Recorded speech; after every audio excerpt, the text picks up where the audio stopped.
Something big is coming. Something so big, it'll change the world of chicken sandwiches. Zaxby's new signature sandwich with Zax sauce or new spicy Zax sauce. Because the chicken sandwich war ain't over yet. The new signature sandwich. All the other little sandwiches can run along. We'll take it from here. Welcome to Freddy's. How are you guys doing? Meetings. Lunch meetings all week, all salads. Bean salads. Quinoa salads. Heirloom salads. Frisee salads. Sometimes a guy needs a Freddy's Original Double, Chicago Dog, and a Turtle Sundae. Make that 2, please. 3. Absolutely. If you're gonna be bad, it better be good. Being bad never tasted this good. Freddy's, the experience that puts a smile on your face and the taste that brings you back. Hey you, are you hearing this but not seeing this? You can change that. Follow along with the entire season of Fayetteville Marksmen hockey on Hockey TV. Visit hockeytv.com/subscriptions and get the SPHL TV package to watch every single Fayetteville Marksmen road game this year. That's hockeytv.com/subscriptions. Kelly, you need to unmute yourself. For some, it's just the sound of ice hitting heavy-duty plastic. But for us, it's the signal calling us back to the light. And to Greg's house, because he just got a new grill. Connecting to Hot Jams playlist. Welcome back, Bud Light legends. It's time to take summer by the coolers. Experience the thrill of being a Fayetteville Marksmen season ticket holder and all the benefits that come along with it, including your same great seat for 28 or 14 home games, exclusive season ticket member events, and an opportunity to enjoy discounts on food and beverage and merchandise at the Crown Coliseum. Skate to marksmanhockey.com/season tickets to learn more.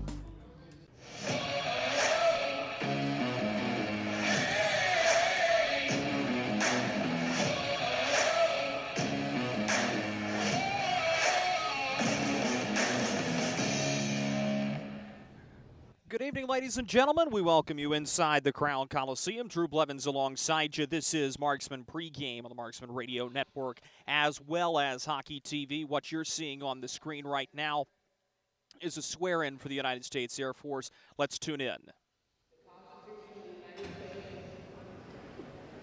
Against all enemies, foreign and domestic, that I have true faith and allegiance to the same, that I will obey the orders of the President of the United States and the orders of the officers of the order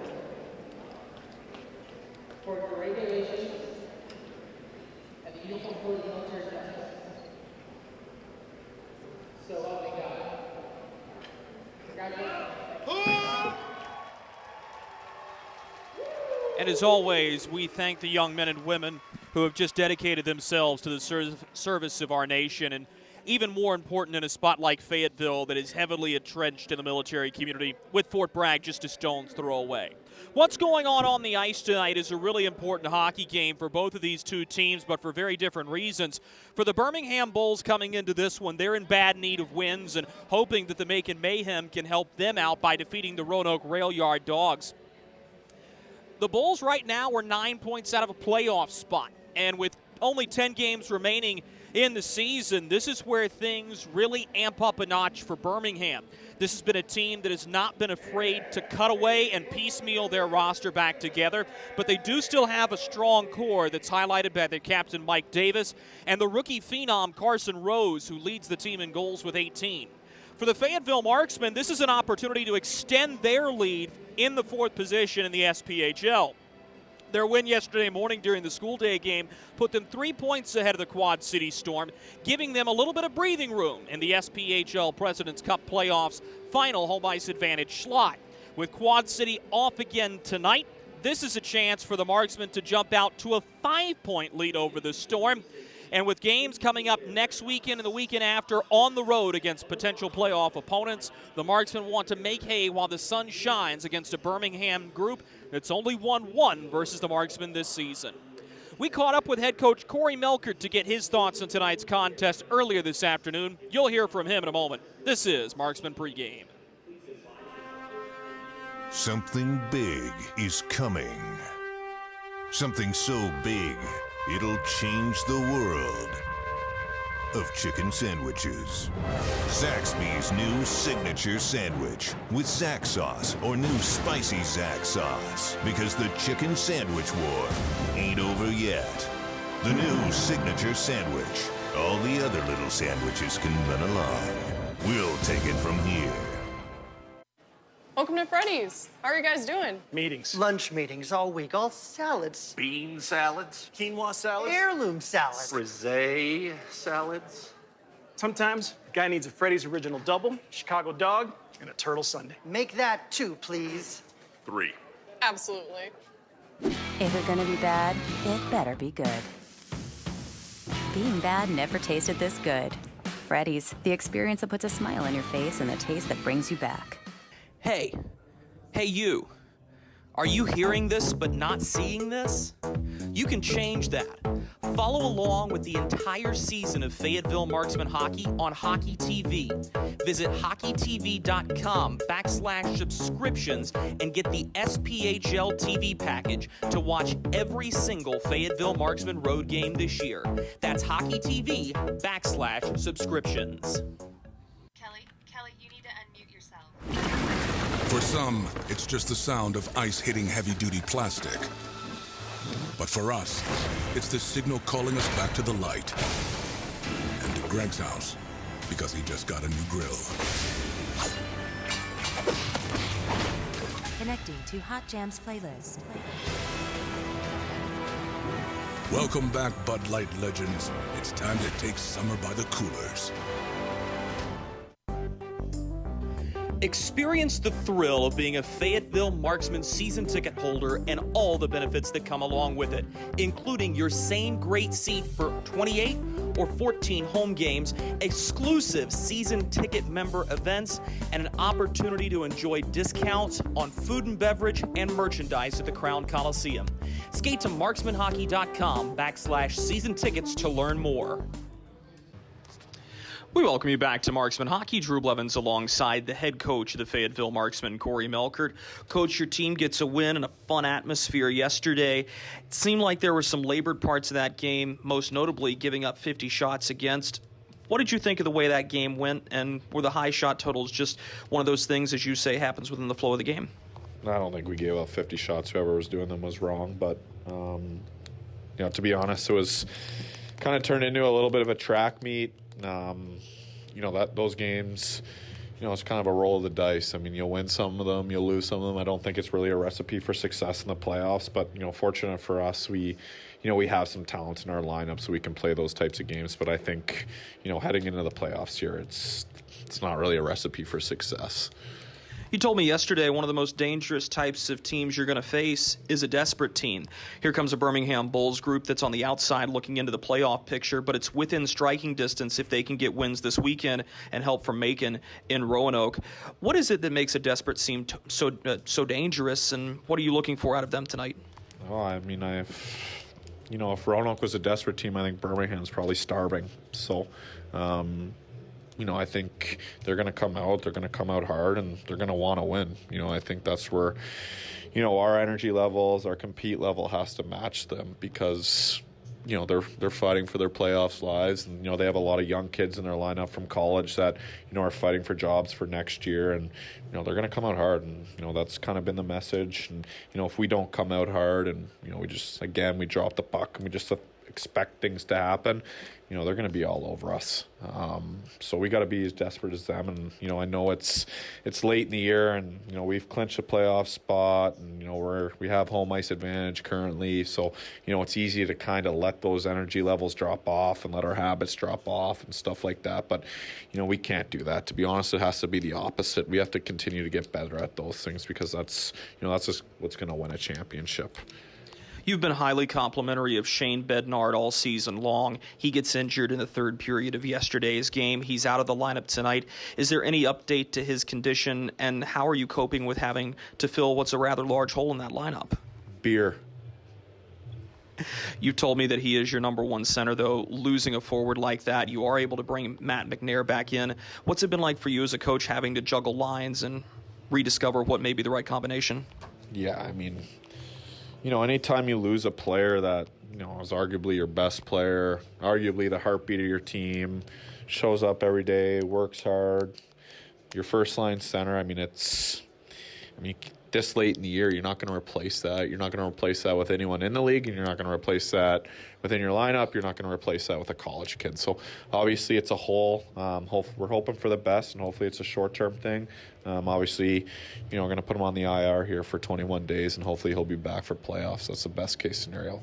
But like I said, he's, it's irreplaceable. But, at the same time, I think that's why, we built our team based upon depth, not just having two superstars that kind of take control of the game and, get all your points and score all your goals. I think we're probably the deepest team in the league, and I think, that's what's going to help us here. We build a team based on depth for exactly this reason. It's hockey. People are going to get hurt. People are going to get called up. So it's an opportunity for others to kind of step up. In terms of line combinations, I don't really know. I'm going to have to figure it out as we go. Speaking of depth, you've got, as you've said, the best goaltending tandem in the league. Brent Moran is third in the league in save percentage. Jason Polowski is 1/1000th of a percentage point off of being fifth in the league. Polowski's going to get the start tonight. As you as a head coach watch these two goaltenders go tit for tat back and forth, how are you assessing which guys are going to be able to go in the playoffs? What are you looking for out of your netminders? Some of the more nuanced things of the game besides just stopping the puck?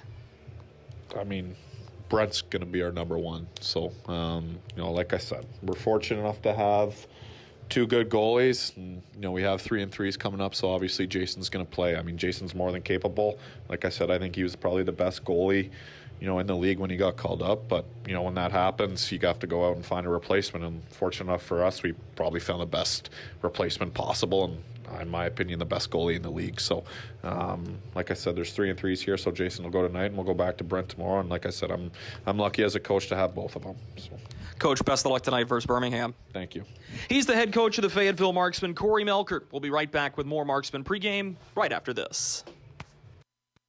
Hey, it's Goldie from Good Morning Fayetteville for St. Peter Pest Control. They've been doing my pest control services all summer, and it's been wonderful not to have to deal with ants or mosquitoes the last few months. All that money I saved in calamine lotion. Ray and Preston St. Peter show up. They spray outside, but they also do in-home pest control. So if you have roaches or, dare I say, rodents, they'll take care of them as well, because the last thing you need is unwanted visitors making a nest in your Christmas decorations up in the attic. Call St. Peter Pest Control. They send all your bugs and pests to see St. Peter.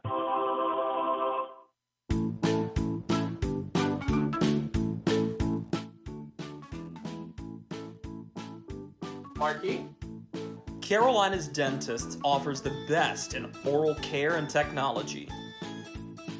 Hope you're brushing twice a day like we discussed. And don't forget to make that 6-month appointment, okay?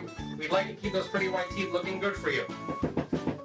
Come experience positively different dentistry at Carolina's Dentist, the official dentist of the Fayetteville Marksmen. We welcome you back inside the Crown Coliseum. Drew Blevins with you on the Marksman Radio Network and Hockey TV. This is Marksman pregame. Let's go ahead and dive into the way these two teams are going to line up against each other tonight. We'll start things off with the visiting Birmingham Bulls. As we told you and as you heard Corey Melkert say, this is a Birmingham team that is in need of wins in the worst way possible. It's a team that's well below 500 coming into the game with a record of 14-27-6. And yet they find themselves still knocking on the door of a playoff position, only 9 points in back of Roanoke. The Rail Yard Dogs get a fortunate draw against the Macon Mayhem this weekend. Winnable games for Roanoke. And if the Rail Yard Dogs can take care of business, they'll be pulling for the Marksmen to beat the Birmingham Bulls on a couple of occasions, because that makes their playoff hopes a virtual certainty. For Birmingham, though, this is an opportunity to come in, see a really good opponent, and get a couple of quality wins and start to hope that Roanoke will falter down the stretch. The Rail Yard Dogs don't have it easy, neither do the Bulls, and this will be an earnest stretch for Birmingham.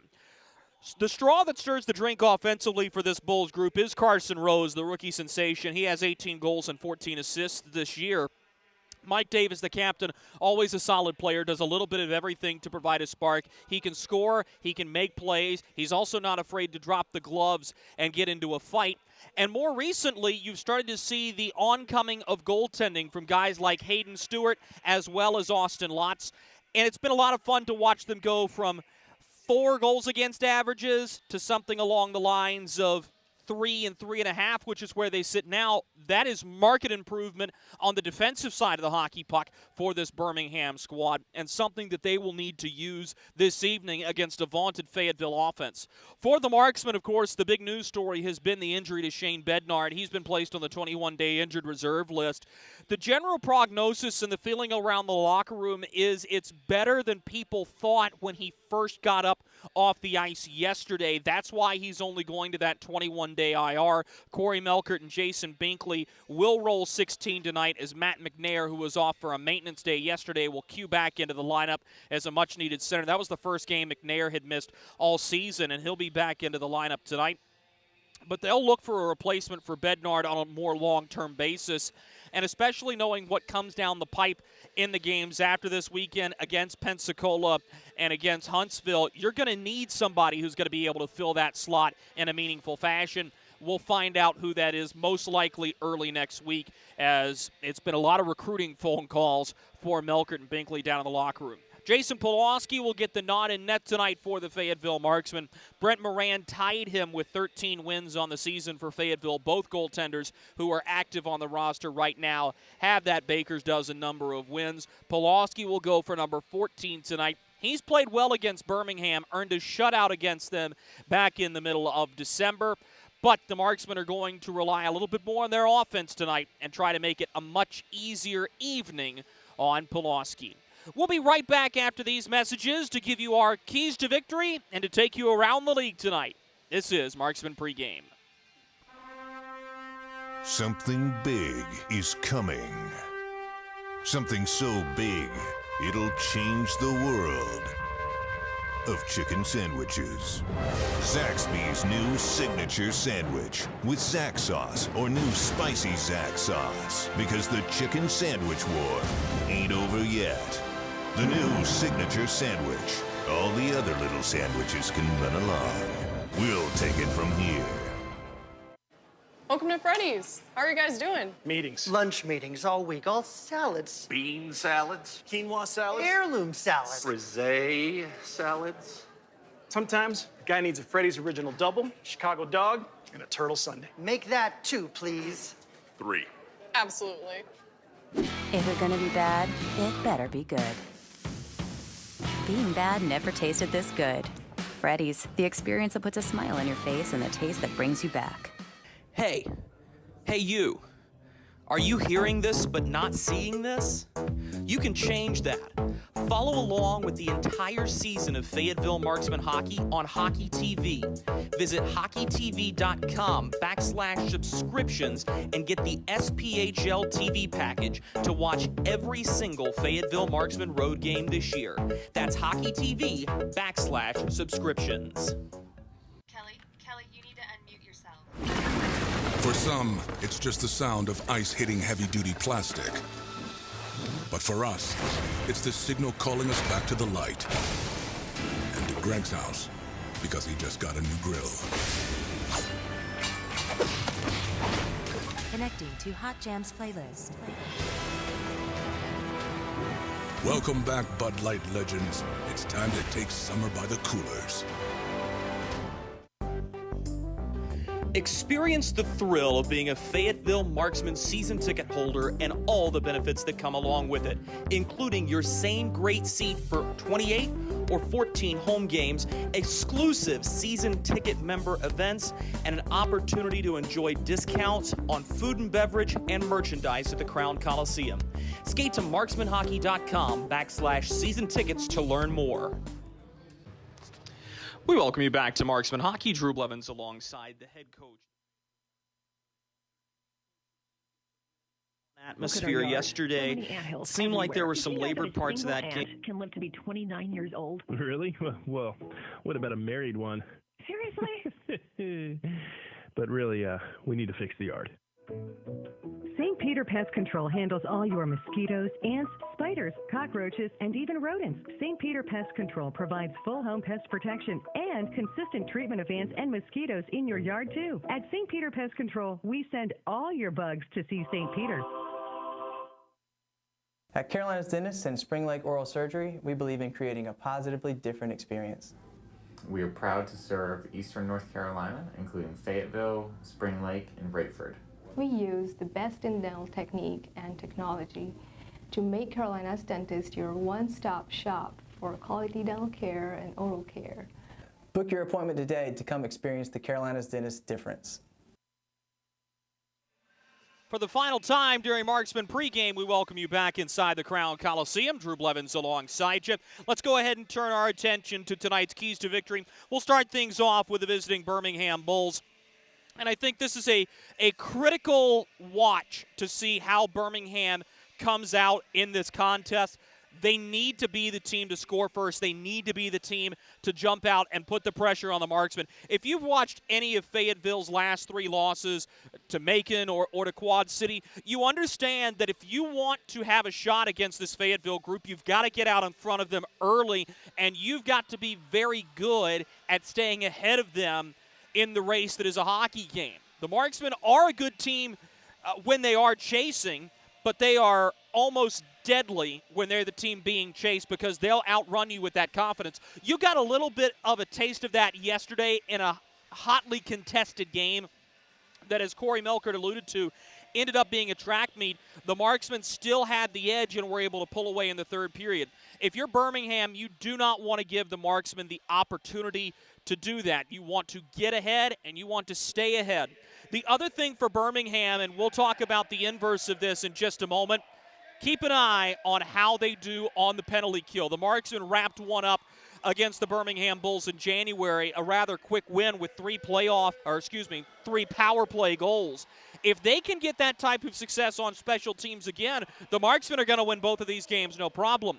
But if Birmingham can sharpen things up on the penalty kill, this becomes a Bulls team that's able to play fast, physical, and loose, and that's when Birmingham's at their best. For the Marksmen, inversely, they've got to be good on the power play. It's been one of those things for Fayetteville. The power play has gotten steadily better throughout the year. The last time these two teams faced off, the Marksmen were working in the 17.5% range executing on the power play. Now they're up to 19% of the power play and above the halfway mark in the league on the power play. They'll want to continue that tonight. Special teams are critical in this matchup as they have been all season long. The other thing for the Fayetteville Marksmen is they've got to brace for contact. This isn't a team that particularly likes to be pushed around, but they have been pushed around before this season. It's a physical Birmingham team. That's the identity of Craig Simchuk and Kevin Kerr. The Marksmen have to be ready and brace for that and know how to get the puck in space to their playmakers to avoid body contact and create good shots on tonight's starter, Hayden Stewart. That'll do it for us during Marksman pregame. Puck drop between Birmingham and Fayetteville is next. Something big is coming. Something so big, it'll change the world of chicken sandwiches. Zaxby's new signature sandwich with Zax sauce or new spicy Zax sauce, because the chicken sandwich war ain't over yet. The new signature sandwich. All the other little sandwiches can run along. We'll take it from here. Welcome to Freddy's. How are you guys doing? Meetings. Lunch meetings all week, all salads. Bean salads. Quinoa salads. Heirloom salads. Frisee salads. Sometimes a guy needs a Freddy's Original Double, Chicago Dog, and a Turtle Sundae. Make that 2, please. 3. Absolutely. If you're gonna be bad, it better be good. Being bad never tasted this good. Freddy's, the experience that puts a smile on your face and the taste that brings you back. Hey you. Are you hearing this but not seeing this? You can change that. Follow along with the entire season of Fayetteville Marksmen hockey on Hockey TV. Visit hockeytv.com/subscriptions and get the SPHL TV package to watch every single Fayetteville Marksmen road game this year. That's hockeytv.com/subscriptions. Kelly, you need to unmute yourself. For some, it's just the sound of ice hitting heavy-duty plastic. But for us, it's the signal calling us back to the light. And to Greg's house, because he just got a new grill. Connecting to Hot Jams playlist. Welcome back, Bud Light legends. It's time to take summer by the coolers.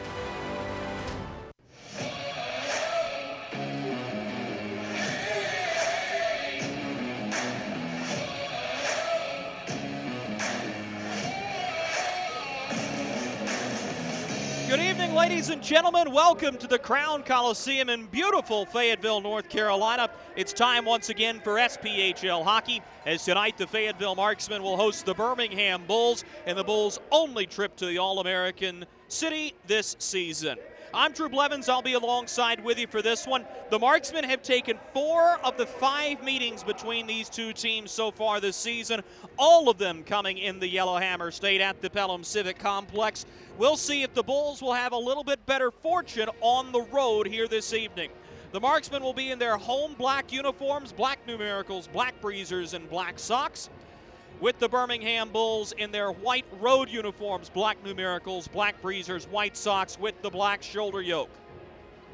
Sam Storman on the starting defensive pairing for the Bulls. Storman was waived by the Marksmen a couple of weeks ago and then signed by the Birmingham Bulls. Birmingham has 2 out of every 3 defensemen new to the roster compared to the last time these two teams faced off. Marksmen will go from right to left across your radio dial. Sit back, relax, and enjoy this one from Fayetteville, North Carolina, as we are off and running. The Bulls taking over possession of the puck. This is Colton Fletcher, who was picked up in a blockbuster trade for Casey Kolcheski, who now plays with the Knoxville Ice Bears. Kolcheski had been a longtime part of this Birmingham Bulls roster. Hanging on to it here is Cass, who will push it out to the far side boards. A rolling puck comes up through center, and Fletcher will dump it in down into the near side corner of his attacking zone. That'll send the Marksman captain Taylor McCloy to go back and grab it. McCloy picks up a pass on the far side boards. Hill centers, the Marksmen drive in. A backhanded shot weakly rolls off of Cass as this puck will be taken in the near side corner. And spinning up the ice with it was Reimers. Plays to the near side corner as Biesinger moves it in front for McCloy. A low wrist shot kicked away by Hayden Stewart. And he'll melt the puck. That'll give us an opportunity to tell you about tonight's starting goaltenders. Hayden Stewart gets the nod in net for Birmingham. He has 9 wins this season, a 3.06 goals against average, and a .911 save percentage. Marked improvement for him on a personal level since the last time these two teams saw each other in January. Jason Polowski gets the start in net for the Fayetteville Marksmen, his second since coming back from a loan to the ECHL with Worcester and Kalamazoo. He'll try to break the deadlock of 13 wins with his goaltending partner Brent Moran. Played to the far side boards where Button will give the puck away. Swept in front to the slot and cleared off the far side boards and out as the Bulls survive what would have been a catastrophic turnover between Noah Holm and Troy Button. Marksman will have the puck in the form of Tyler Barrow, the newest Marksman. Biesinger in his own zone. Sends it to the near side wing for Taylor Best. Chips it across the ice. That one's blocked by Scotty Donahue, and he'll push it up ice for Jordan Martin. Martin down the near wing, fires a wrist shot, steered away with the goal stick by Polowski to the far corner, and a puck on edge will work its way around the net and right back to the near side boards where the Marksmen are out beyond center. Driving in is Taylor Best ahead of the attacking blue line. He centers for Biesinger, who promptly steers it to the near point. Jarrett Kopp will give it across for Hoffman there. A long wrist shot flies into the glove of Hayden Stewart. He fumbles for a moment and will melt it with 17:54 to go in this first period. Hayden Stewart, former goaltender for the Macon Mayhem, has played some solid games against the Marksmen in his career. But he, arguably more so than anyone, would understand how big the win for the Mayhem was back on March 4th, breaking that 3-year drought without a regulation win over the Marksmen. But since coughing up that game, Fayetteville has reeled off 4 straight and looked to finish the homestand with a perfect 5-for-5 record. Dumped right back in by the Marksmen as the Bulls will take it in back of Hayden Stewart. Push to the far side boards where this will be controlled by the newest Bull, Gurska. Gives the puck away at center. As the Marksmen are back ahead of the attacking blue line. A pass intended for Brian Moore is wild. So the Marksmen will regroup at center as Harrison Harper will fire to Don Oliveri. He'll dump it in. It goes off of a shin pad on the way through. And now off the linesman, Kyle Gaspari. Cycled to the near side wing as the Bulls will get it out beyond center. Driving in here is Carson Rose. He's around his man. Looking in front, Polowski got to stick to the puck, and this could spring a rush for the Marksmen the other direction. Laid forward is taken down on the play was Glover. He'll send 2 teammates to go crashing for it. Barrow a step behind, and the Bulls are back ahead of the red line. Dumped in right up Broadway. It'll be intercepted by Oliveri. He'll shoot it to the near side wing. Spinning with a puck here is Tanner Fraze. He'll get some assistance from Glover, who will push it back to Harper. Now to Hoffman, who gives the puck away at the red line. Dave Nippard winds and fires a slap shot, blocked by Harper on the way through. Those two were training partners back in Canada, but of course everyone will remember the fight matchup in early November where Harrison Harper one-punched David Nippard, and it's a rare day that you see Nippard get knocked down that easily. Here comes Jordan Martin, who will find Nippard as he tries to dump it in. Intercepted by Zach Hoffman, who plays it off the far side boards and into the attacking zone. Behind the net, this will be scooped up by Brody Duncan, the former Menor icebreaker. He'll pitch it ahead only to the red line, and now a chance for Martin. Quick wrist shot steered away with the blocker by Polowski on a good scoring chance for Birmingham. Now the Marksmen right back up the ice. This is the captain, McCloy, going to try to do it himself. Looking for a lane. Big stop by Stewart. The rebound loose. Diving toward the goal mouth was Reimers, but he poked the puck wide, and Birmingham survives. Good clip to this one. 4 minutes and 30 seconds in. Now a chance for Aaron Huffnagel. Overtaken at the bottom of the near side face-off circle in the Bulls' attacking end. Marksman will try to settle the puck. This is Hoffman who will find Tyler Barrow out of Wilkes University. Off the far side wing. This will roll just to the front of the goal line. No icing as the Bulls will come back to their own end to grab it. Papalardo takes it up the near wing. He was looking for Rose. It'll be dumped in by Fletcher. Goes off of a Marksman skate as Best got in front of it. And now a chance spinning with it here, Brian Moore. Raps looking to center as he had Best driving the net. The pass blocked, but Taylor Best gets the loose change. Up to the far point, swung to the near side blue line. This is Kupp who will set up a shot from Biesinger, steered away by the goal stick of Hayden Stewart. The Marksman right back to it. This is up to the middle blue line. It does just trickle across, and Fayetteville will have to reset. Brian Moore, the big-bodied forward, will find Jarrett Kupp, who will use his backhand to dump it in. But this one rolls high and is out of play. 14:35 to go in the first period here in the All-American City. We're scoreless between Birmingham and Fayetteville. Something big is coming. Something so big, it'll change the world of chicken sandwiches. Zaxby's new signature sandwich with Zax sauce or new spicy Zax sauce. Because the chicken sandwich war ain't over yet. The new signature sandwich. All the other little sandwiches can run along. We'll take it from here. 14:35 to go in the first period here in Fayetteville, North Carolina. The Birmingham Bulls and the Fayetteville Marksmen played each other to a deadlock to the first media timeout. Good chances for both sides. And I think that's critical for Birmingham. As we told you in Marksman pregame, a lot of the way this game goes is how long can Birmingham stay even or better with the Fayetteville Marksmen. Face-off will be from the center ice circle, won by the Marksmen, as Hoffman will find Oliveri on the far boards. Tries to push it ahead and will, but beyond Biesinger, this will send the Bulls back behind Hayden Stewart to pick up the puck. Turning with it here before dropping it back was Colton Bates, as the Bulls struggling to break this one out. Turned over from the far boards by Noah Holm, but the Bulls will swarm to the puck. They'll work to the near side boards. This will be dumped in as going to chase is Cohen. It's taken away by the Marksmen, who then find an errant pass. Will bounce right back to Cohen, and he'll dump it in. Back behind the net, a hard hit delivered as the puck jostles free to Moore. He's roughed up, and now Martin trying to hold the puck. He does. Gave it away to Cohen, his teammate, who tried to fire. Now Martin will take it back. This one slid to the goal mouth and just wide. Sam Storman picks up the puck, challenges Polowski with a wrist shot from the bottom of the near circle. Caught and held on to. Sam Storman had 10 points with the Fayetteville Marksmen before being waived. And really, I like the way Corey Melkert put it. He's made a handful of moves here with guys that you never thought would be leaving the roster. Vincenzo Rinda, Sam Storman, Alex Reynaud. And he said it's one of those things where as you get better as a hockey team, some guys just don't fit. And it can be a crushing world sometimes. Sometimes there is no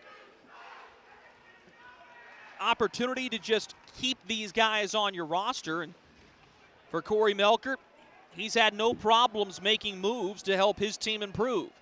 This is Sam Storman. He's taken down behind the net, and this will be a penalty against the Marksmen. Jordan Martin wants to spring a chance with Stewart going to the bench. To the near side corner, a takedown on Scotty Donahue will allow the puck to be touched by Fayetteville. And this will be a tripping call against the Marksmen, as Matt McNair will have a seat. And this is particularly funny because McNair and Storman were fast friends when they were playing for the Marksmen. But it's McNair who will take a seat for tripping with 13:11 to go in the first period. And the Marksmen will go to the Freddy's penalty kill.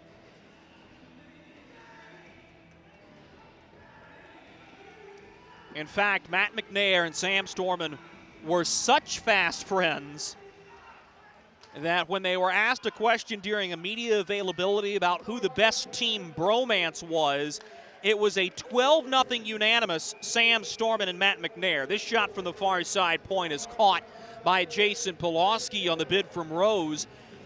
And like we told you in Marksman pregame, it really does feel like special teams could dictate how this game goes tonight. And the Bulls will have first serve with a special teams opportunity. Face-off is won to the far corner by the Marksmen. They'll work it up the near side boards, and this may spring a shorthanded opportunity for Fayetteville. Driven in by Tanner Fraze with a rising wrist shot down the near side boards. Punched out by Stewart. Birmingham corrals the rebound in their own end. Skated to the near side wing by the captain, Mike Davis. He'll drop it for Nippert, who will get some help from Fletcher. Fletcher will push for Papalardo. He goes across to Rose, who sent a shot through the slot that was partially blocked to the near side corner. The Marksmen find it, and they'll lift a bouncing puck down the rink 200 feet. Stewart collects and will play back behind the net. 12:23 to go in the first period. 1 minute and 10 seconds to go in the McNair tripping minor. Aaron Huffnagel with a backhanded pass into the near corner for Papalardo. Sends it right back to the near side hash marks. This will be Huffnagel to set things up at the top for Cohen. Back for Huffnagel. He centers for Jordan Martin, who gives the puck away out through center, and everybody will reset. This is Jake Cass with it. Drops to the blue line. Huffnagel wasn't expecting the pass, and the Marksmen clear again. One shot so far on the power play for Birmingham. 40 seconds remaining in it. Huffnagel sends it to the near side wing for Martin. And to the near side corner. Huffnagel will go to chase. Plays behind the net as a rolling puck is centered. Martin will settle. To the far side wing is probing here is Cohen. Up to the point for Cass, who holds between the face-off circles. Cass quarterbacking the power play. Sends to the near side face-off circle for Huffnagel. A one-touch pass for Cass. His shot tipped on the way through by the man in front, who was Cohen. Polowski says no, but the Bulls get to the rebound. Shoveled to the middle point. This is Cass. We'll give it the far side circle. Here's a challenging shot in front. Tipped in. They score. It'll be Aaron Huffnagel's goal on the deflected shot from Cohen that came from the far side face-off circle.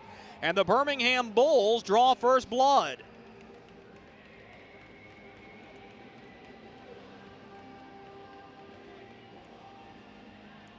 It'll be a power play marker that will come 8:45 into this first period.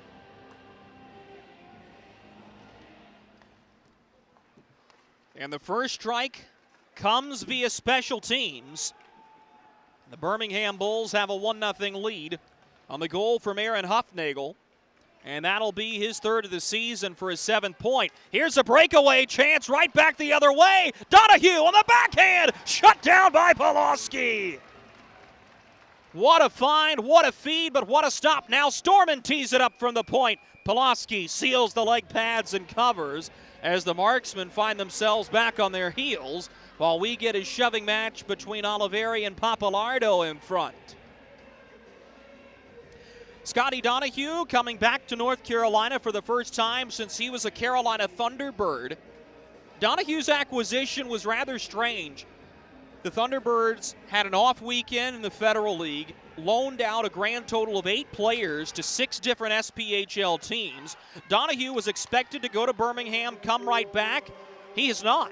He's stuck with this Birmingham group and has really been an asset for head coach Craig Simchuk and assistant Kevin Kerr. Colton Fletcher backhands to Papalardo down the near side wing. He toe drags, but a stick check by Cup knocked the puck free. He's promptly dropped as the puck will be scooped right back up by Birmingham on the near side half wall. Backhanded to the far boards. And a long, awkward drive by Holm. Sells Whale high and wide. Moved up to the near side point, just clubbed back in by Troy Button. Rose will go to chase it in the far side corner of his attacking zone.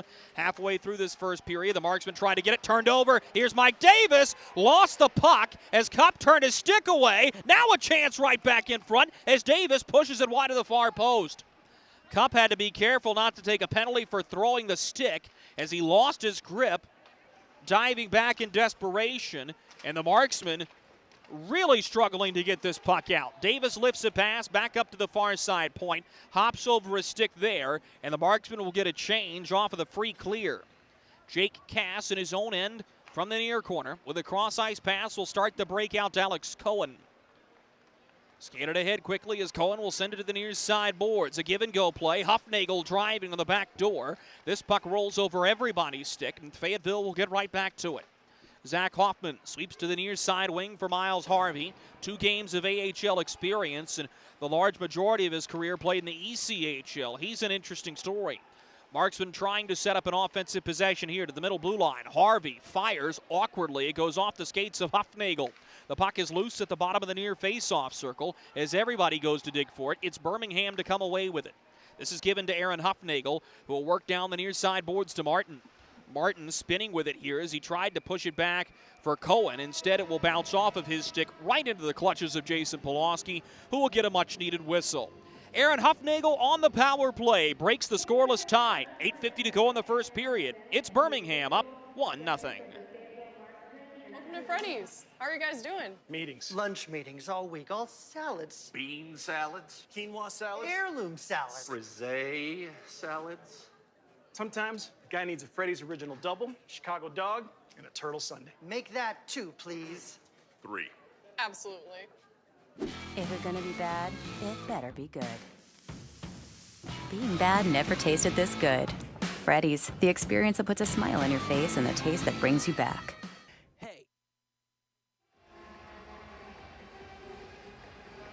8:50 to go in the first period here in Fayetteville, North Carolina. The Marksmen trailing the Birmingham Bulls 1-0 just beyond the halfway point in this first period.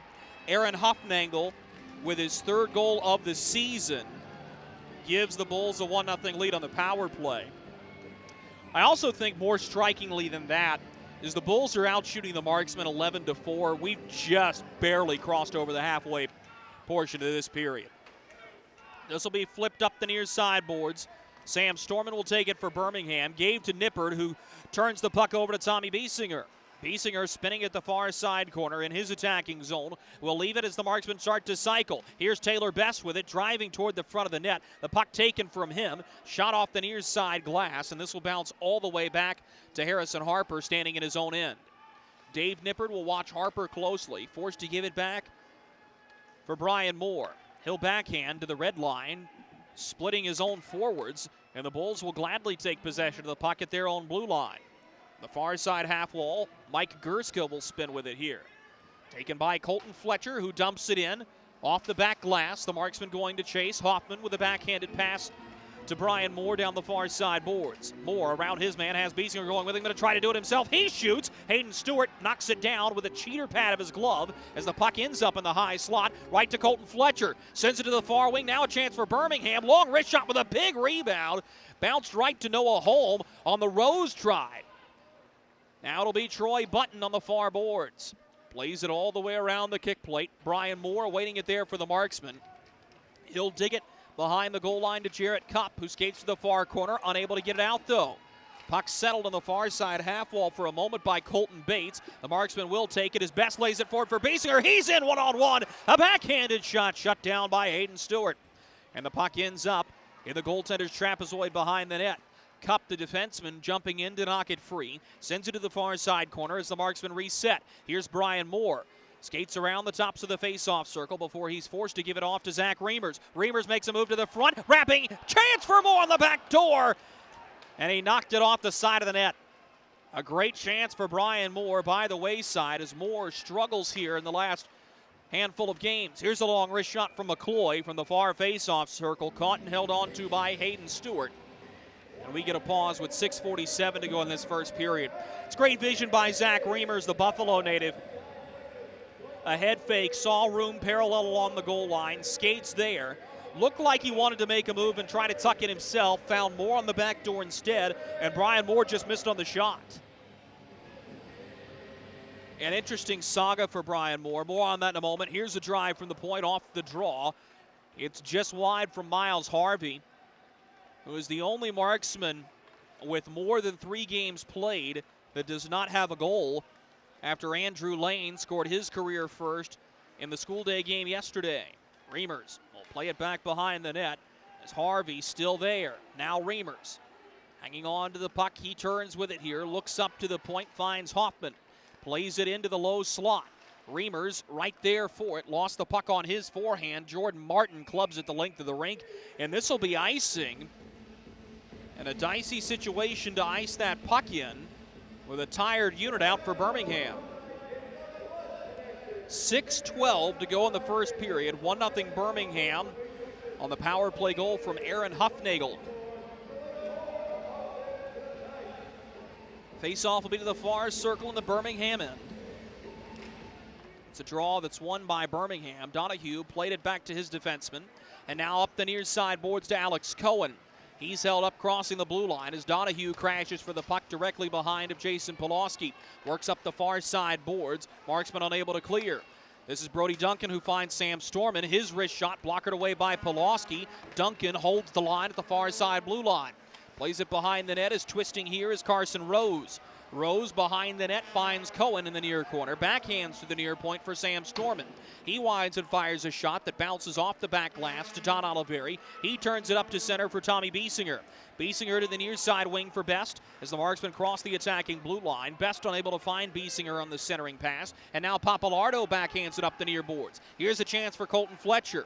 He turns back awaiting reinforcements. Now fires a shot off of his shin pad. It bounces behind the net. Fletcher gets it right back. He pulls trying to pinpoint it. Polowski got a piece of it with a blocker. Crashing to try to hold the line was Holm. This may be a bad pinch. Up the far boards, here's Brian Moore. Peels off at the far side blue line, keeping possession for himself. Moore dances along the blue line, works to the center, but loses the puck, and now a 2-on-1 chance for Birmingham.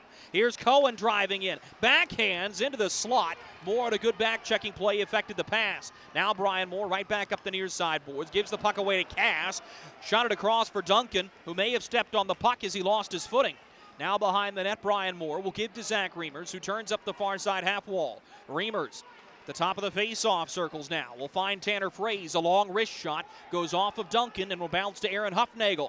He'll push it up for Colton Bates. Wisely gains the red line, and he'll ladle it into the far side corner. 4:30 to go in the first period. 1-0 Birmingham, hanging on to that lead as the Marksmen try to surge here late. Up the near side boards, here's Miles Harvey using that big frame to crash it himself. Gives it to the near wing. An off-angle shot from Fraze is high. Puck settles right back into Fayetteville's possession at their own blue line. Turned over at the red line, though. Here's Donahue right up Broadway. Sweeps to the near wing for Mike Davis. A shot tipped off Polowski as Donahue got a piece of that one. Now Davis and Donahue will work behind Polowski, trying to force a turnover here. Hanging on to it is Harrison Harper, but he lost his stick and wanted a penalty. Cleared out by Fayetteville. Now a foot race for it.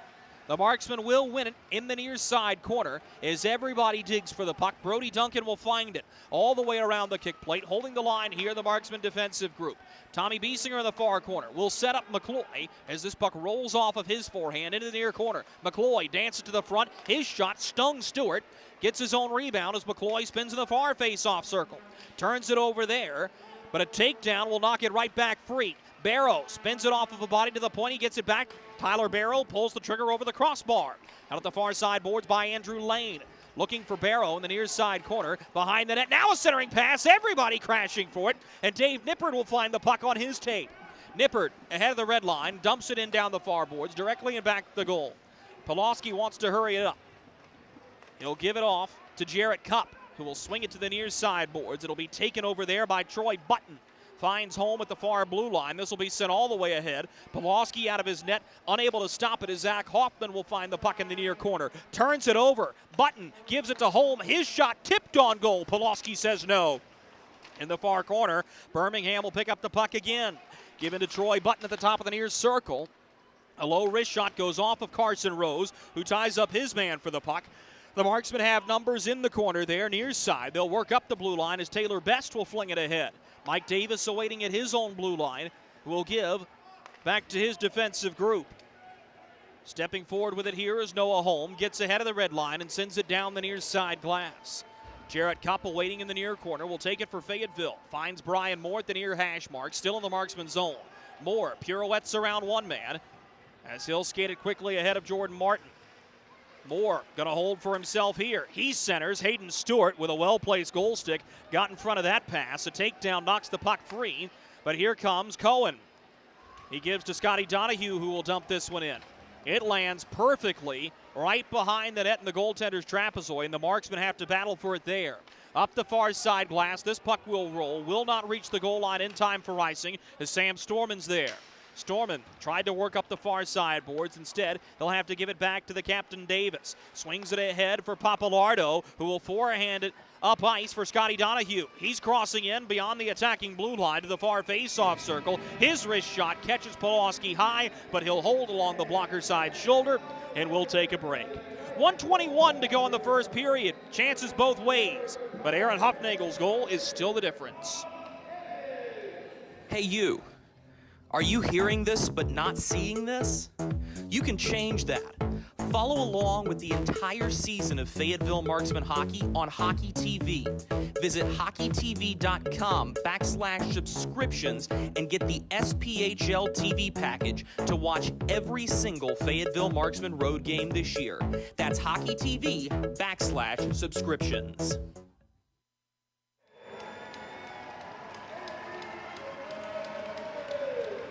Just a minute and 21 seconds to go in the first period here in Fayetteville, North Carolina. The Marksmen trailing the Birmingham Bulls 1-0 on a goal from Aaron Huffnagel that came 8:45 into the contest with just 4 seconds remaining on a Matt McNair minor. Told you in Marksman pregame, special teams were going to be critical for both of these squads to find victory tonight. And the Birmingham Bulls were able to take advantage of the lone special teams opportunity in this contest. Face-off is in the Marksman zone to the far side circle. The Marksmen will win it and begin the breakout up the near side boards. This is dumped in by Matt McNair, gaining the red line. He'll send Glover to go chase it. Pushed up to the point for Andrew Lane to fire. A bouncing puck that ends up bouncing off of Hayden Stewart and into the far side corner. Marksman will take it over there. Here's a chance in the high slot. Spun on goal. Through Stewart. They score! Drake Glover squeezes the puck between the body and the glove side arm of Stewart, and we're tied with less than a minute to go in the first period.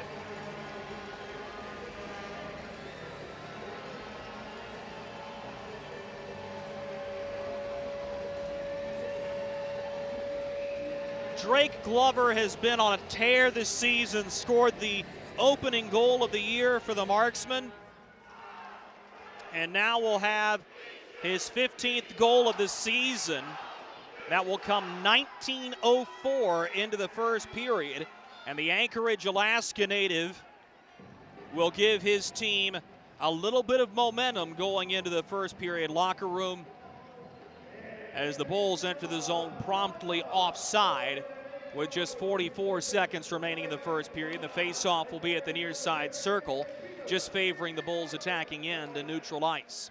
Won by Birmingham. Mike Davis will scoop it into the far side corner. Zach Hoffman is there for the Marksmen, works up the near boards. Fayetteville will get this one out. This is a strong clear out that will just reach the goal line for icing with 30 seconds to go in the first period.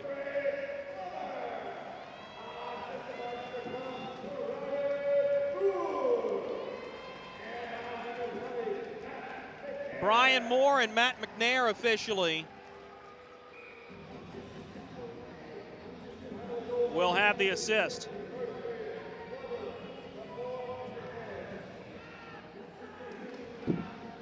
Birmingham wins the draw from the near circle. Here's a slap shot that ricochets off of Oliveira to the far side boards. Birmingham will send Huffnagel and Martin to chase the puck as they'll hold on the far side boards. That's Donahue. We'll find Martin, who sweeps it up to the far side point. Now to Jake Cass. His wrist shot may have hit Cohen on the way through as it bounces high and wide. Swung right back through the goal mouth. The Marksmen will get this one out. It's a puck with a little bit of backspin that will not reach the goal line before the buzzer sounds to send us to the first intermission. Shots on goal through the first period for the Birmingham Bulls, 17, and for the Fayetteville Marksmen, 12. On the scoreboard, Aaron Huffnagel and Drake Glover in the last minute ties it up for the Marksmen. It's dead even at 1-1 through 20 minutes of play. Let's pause for these messages from our corporate partners. Coming back on the other side, we'll bring you back into the broadcast booth for our first period intermission report. This is Marksman Hockey. Something big is coming. Something so big, it'll change the world of chicken sandwiches. Zaxby's new signature sandwich with Zax sauce or new spicy Zax sauce, because the chicken sandwich war ain't over yet. The new signature sandwich. All the other little sandwiches can run along. We'll take it from here. Welcome to Freddy's. How are you guys doing? Meetings. Lunch meetings all week, all salads. Bean salads. Quinoa salads. Heirloom salads. Frisee salads. Sometimes a guy needs a Freddy's Original Double, Chicago Dog, and a Turtle Sundae. Make that 2, please. 3. Absolutely. If you're gonna be bad, it better be good. Being bad never tasted this good. Freddy's, the experience that puts a smile on your face and the taste that brings you back. Hey you. Are you hearing this but not seeing this? You can change that. Follow along with the entire season of Fayetteville Marksmen hockey on Hockey TV. Visit hockeytv.com/subscriptions and get the SPHL TV package to watch every single Fayetteville Marksmen road game this year. That's hockeytv.com/subscriptions. Kelly, you need to unmute yourself. For some, it's just the sound of ice hitting heavy-duty plastic. But for us, it's the signal calling us back to the light. And to Greg's house, because he just got a new grill. Connecting to Hot Jams playlist. Welcome back, Bud Light legends. It's time to hit coolers. Experience the thrill of being a Fayetteville Marksmen season ticket holder and all the benefits that come along with it, including your same great seat for 28 or 14 home games, exclusive season ticket member events, and an opportunity to enjoy discounts on food and beverage and merchandise at the Crown Coliseum. Skate to marksmanhockey.com/season tickets to learn more. Look at our yard. So many anthills everywhere. Did you know that a single ant can live to be 29 years old? Really? Well, what about a married one? Seriously? But really, we need to fix the yard. St. Peter Pest Control handles all your mosquitoes, ants, spiders, cockroaches, and even rodents. St. Peter Pest Control provides full home pest protection and consistent treatment of ants and mosquitoes in your yard, too. At St. Peter Pest Control, we send all your bugs to see St. Peter. At Carolina's Dentists and Spring Lake Oral Surgery, we believe in creating a positively different experience. We are proud to serve Eastern North Carolina, including Fayetteville, Spring Lake, and Rayford. We use the best in dental technique and technology to make Carolina's Dentist your one-stop shop for quality dental care and oral care. Book your appointment today to come experience the Carolina's Dentist difference.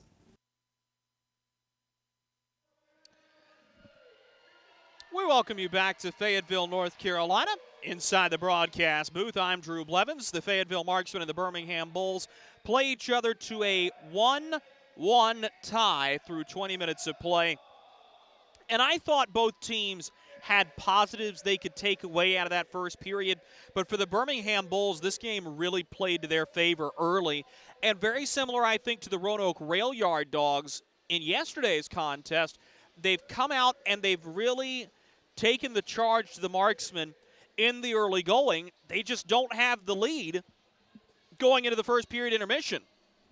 They've done a lot of good things and created a lot of good chances. Scotty Donahue on the breakaway just seconds after Aaron Huffnagel's power play goal nearly made it 2-0 Birmingham. And I think if that goal goes in, you're looking at a much different game flow overall. And I'll be intrigued to see what the Marksmen will adjust in the locker room, because for Corey Melkert now, this is going on game 5 of having a group that doesn't seem to have it all together, but is finding a way to win because of the caliber of their opponents. Birmingham is the best team that the Marksmen have played in their last 5 games. They're a team that has had more recent success than Roanoke, even though Roanoke is above them in the standings.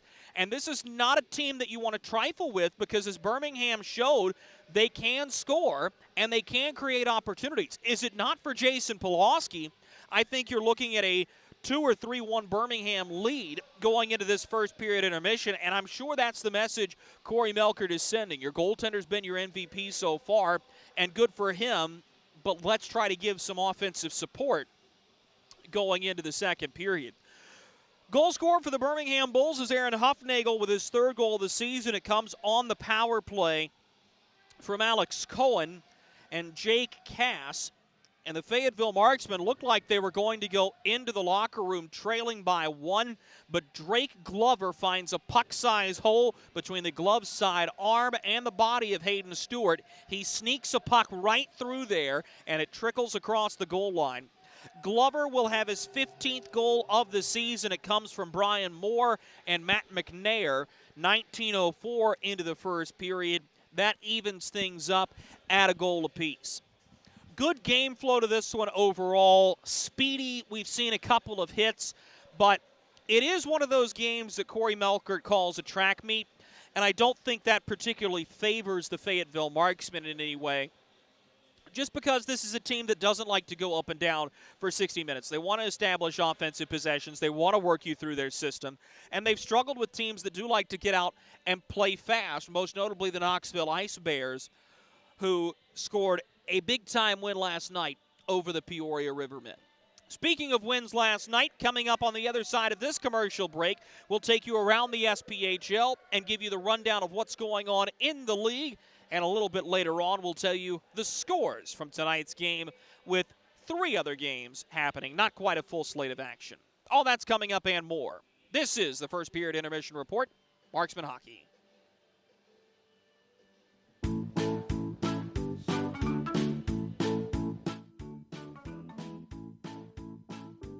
Marquis? Carolina's Dentists offers the best in oral care and technology. Hope you're brushing twice a day like we discussed. And don't forget to make that 6-month appointment, okay? We'd like to keep those pretty white teeth looking good for you. Come experience positively different dentistry at Carolina's Dentist, the official dentist of the Fayetteville Marksmen. Baby, we have spiders on every corner outside our house. Okay, I'll call someone to take care of it. Baby, We have fire ants all over the yard. Alrighty, I'll call someone else to take care of that. Baby, these mosquitoes, they have got to go. Here we go again. One call to St. Peter Pest Control provides all these services. Total pest protection for one low monthly payment. At St. Peter Pest Control, we send all your bugs to see St. Peter.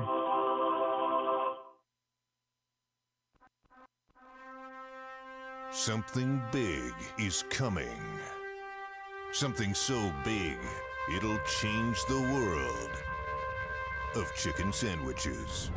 Zaxby's new signature sandwich with Zax sauce or new spicy Zax sauce, because the chicken sandwich war ain't over yet. The new signature sandwich. All the other little sandwiches can run along. We'll take it from here. Hey you. Are you hearing this but not seeing this? You can change that. Follow along with the entire season of Fayetteville Marksmen hockey on Hockey TV. Visit hockeytv.com/subscriptions and get the SPHL TV package to watch every single Fayetteville Marksmen road game this year.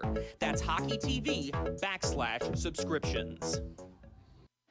Welcome to Freddy's. How are you guys doing? Meetings. Lunch meetings all week, all salads. Bean salads. Quinoa salads. Heirloom salads. Frisee salads. Sometimes a guy needs a Freddy's Original Double, Chicago Dog, and a Turtle Sundae. Make that 2, please. 3. Absolutely. If we're gonna be bad, it better be good. Being bad never tasted this good. Freddy's, the experience that puts a smile on your face and the taste that brings you back. Experience the thrill of being a Fayetteville Marksmen season ticket holder and all the benefits that come along with it, including your same great seat for 28 or 14 home games, exclusive season ticket member events, and an opportunity to enjoy discounts on food and beverage and merchandise at the Crown Coliseum. Skate to marksmanhockey.com/season tickets to learn more. Kelly, you need to unmute yourself. For some, it's just the sound of ice hitting heavy-duty plastic. But for us, it's the signal calling us back to the light. And to Greg's house, because he just got a new grill. Connecting to Hot Jams playlist. Welcome back, Bud Light legends. It's time to take summer by the coolers. Welcome back to Fayetteville, North Carolina. Drew Blevins alongside you on the Marksman Radio Network and Hockey TV. Delighted to have you with us for what has been a really good game with a good pace so far. Birmingham drew first blood. The Marksmen are able to tie things up in the last minute of the first period. Aaron Huffnagel and Drake Glover, the goal scorers. I want to take this time during the first period intermission report to give you an update on what the playoff picture looks like, and especially how it relates to both of these two teams who find themselves in particularly interesting predicaments, I believe. Huntsville and Knoxville both have 76 points. The Havoc have one more win than the Ice Bears, so right now Huntsville leading the charge, Knoxville hot on their tails in second. Peoria has 73 points after their loss last night. Things don't get any easier for the Rivermen tonight, though. They're taking on the number 1 seed, the Huntsville Havoc. And it's particularly interesting for this very reason. If Peoria loses tonight and the Marksmen win, Fayetteville is only 4 points in back of Peoria for the 3rd seed in the SPHL standings. And the Marksmen have stayed within striking distance of these top teams all season long. They're only 9 points out of first, and nobody's saying that the Marksmen are going to make a hard charge at the end and get the amount of help they need to finish in the league's top spot. But certainly the Marksmen would love to get to that 3rd position just because it creates arguably a more favorable playoff path to get to the President's Cup final. For this exact reason, you're not going to have to potentially face the number 1 overall seed in Huntsville. And while the Marksmen are going to get a shot at Huntsville, they're much more familiar with the Knoxville Ice Bears. They know the recipe to beat that team. And based on the way those 7 games have gone this season, even though Knoxville won 5 of them, it would be an electric 3-game playoff series between those two squads. Quad City is in 5th. They're just 3 points out of 3rd. Pensacola in 4th, recently clinched a playoff spot with 54 points. Evansville and Roanoke have yet to officially clinch. The Thunderbolts getting close with 51 points, and then Roanoke with 43. This is where things get interesting because the Rail Yard Dogs have not tied up loose ends at the end of this season. Quite the opposite indeed, as they have struggled to find success and struggled to win. That's allowed Birmingham to creep up point by point. The Bulls right now in the league's 9th position. They have 34 points, 9 points away from Roanoke right now with 10 games left to go in the season. Macon eliminated from playoff contention, Vermilion County as well, as those two teams will not be heading to the postseason, but particularly in the case of the Birmingham Bulls, keep a very sharp eye on how they do this weekend going into next and see if Roanoke can help their own cause by getting a couple of wins this weekend over a Macon group that they should beat. But the Mayhem are playing some of their best hockey of the season so far. I'll be interested to see how that shakes out, and that's one of the more fun races to follow right now in the SPHL. We'll pause for these messages from our corporate partners. Coming back on the other side, we'll tell you what's going on in the league tonight. This is Marksman Hockey. Something big is coming. Something so big, it'll change the world of chicken sandwiches. Zaxby's new signature sandwich with Zax sauce or new spicy Zax sauce. Because the chicken sandwich war ain't over yet. The new signature sandwich. All the other little sandwiches can run along. We'll take it from here. Hey you. Are you hearing this but not seeing this? You can change that. Follow along with the entire season of Fayetteville Marksmen hockey on Hockey TV. Visit hockeytv.com/subscriptions and get the SPHL TV package to watch every single Fayetteville Marksmen road game this year. That's hockeytv.com/subscriptions. Welcome to Freddy's. How are you guys doing? Meetings. Lunch meetings all week, all salads. Bean salads. Quinoa salads. Heirloom salads. Frisee salads. Sometimes a guy needs a Freddy's Original Double, Chicago Dog, and a Turtle Sundae. Make that 2, please. 3. Absolutely. If you're gonna be bad, it better be good. Being bad never tasted this good. Freddy's, the experience that puts a smile on your face and the taste that brings you back.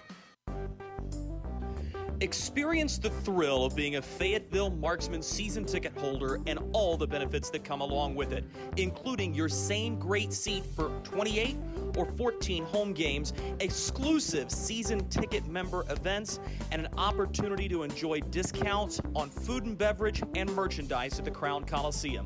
Skate to marksmanhockey.com/season tickets to learn more. Kelly, you need to unmute yourself. For some, it's just the sound of ice hitting heavy-duty plastic. But for us, it's the signal calling us back to the light. And to Greg's house, because he just got a new grill. Connecting to Hot Jams playlist. Welcome back, Bud Light legends. It's time to take summer by the coolers. For the final time during the first period intermission report, we welcome you back to the Crown Coliseum. Drew Blevins alongside you. Let's go for a quick spin around the SPHL. We'll start things off in Virginia's Blue Ridge, where the Roanoke Rail Yard Dogs have a 1-0 lead on the Macon Mayhem through 20 minutes of play there. Dropping the puck in one of the more marquee games of the night in about 10 minutes, the Huntsville Havoc hosting the Peoria Rivermen. And starting in about 15 minutes, the Vermilion County Bobcats hosting the Pensacola Ice Flyers. Don't forget, Pensacola will host the Marksmen for 3 games in West Florida coming up next weekend. That'll be a fun trip for the guys to go down to the beach and try to win a handful of hockey games before shipping off to northern Alabama to take on the Huntsville Havoc a little bit later on. We're running a little bit ahead of radio schedule, so let's see if we can give you an update on the NCAA men's basketball tournament that is going on as we speak. Of course, locally, the North Carolina Tar Heels scored a win last night. In action right now, heading toward halftime. Duke, the number 2 seed in the West region, has a 35-27 lead on Cal State Fullerton. Also in action right now, number 13 Chattanooga leading number 4 Illinois 33-29 at the half. And about halfway through the fourth quarter, number 1 Arizona leading number 16 Wright State. A couple of finals from earlier. Ohio State beats Loyola Chicago 54-41. So Sister Jean's stay at the NCAA tournament this year cut short. Auburn slides by Jacksonville State 80-61. Number 3 Texas Tech disposes of Montana State 97-62. Purdue over Yale 78-56. Number 2 Villanova with a 20-point win over Delaware 80-60. And Miami sneaks out a close victory over USC 68-66 as the Hurricanes will represent the ACC in the second round.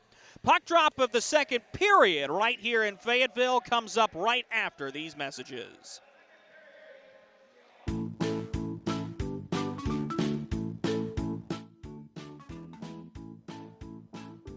Marquis? Carolina's Dentist offers the best in oral care and technology. Hope you're brushing twice a day like we discussed. And don't forget to make that 6-month appointment, okay? We'd like to keep those pretty white teeth looking good for you.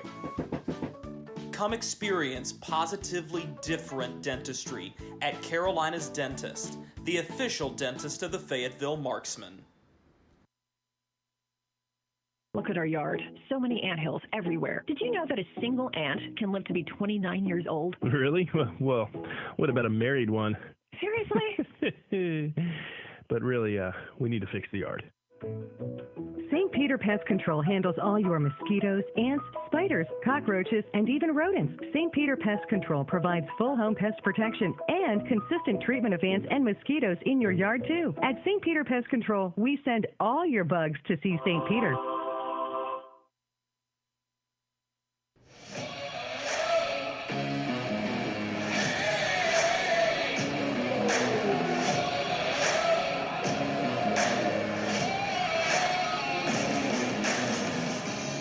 Welcome back to Fayetteville, North Carolina. Nearly ready to drop the puck for period number 2 between the Marksmen and the Birmingham Bulls. Goaltenders have switched sides. The Marksmen will go from left to right across your radio dial.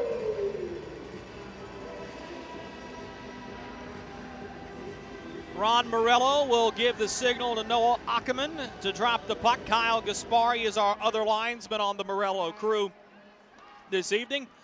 And we're off in the middle frame of regulation between Fayetteville and Birmingham, with Huffnagel dumping the puck in, sending the Marksmen going to chase it behind their own net. First breakout pass is tipped, but McCloy will find the rebound on the near side boards. Sends it across the ice as the Marksmen will dump it in. They'll have to reset as Storman knocked down the clearing attempt, and everybody resets as Tanner Fraze will push it to the near side wing to Don Oliveri. A cross-ice pass. He'll find Reimers, who's overtaken by Storman. Laid off the end wall as this puck will be picked up by Birmingham in the form of Huffnagel, and he'll have to punch it back behind the net for Troy McTavish, who did not see a ton of action in the opening frame. A rolling puck will be dumped into the far side corner, scooped up here by Brody Duncan. Duncan lays it all the way up, looking for Papalardo. The pass over top of him, and the Marksmen will dump it in down the far boards. Hayden Stewart there to pick it up behind the net. Rims it around the near side glass where Colton Fletcher will have it. Fletcher overtaken from behind, but the Marksmen give the puck away as soon as they grab possession. 90 seconds gone by here in the second period. We remain 1-1 between Birmingham and Fayetteville. A rolling puck will create a chance. They score! It's McNair! A puck was on edge on the fresh surface, and Matt McNair is Johnny on the spot to split the Bulls' defense and put the puck in the back of the net.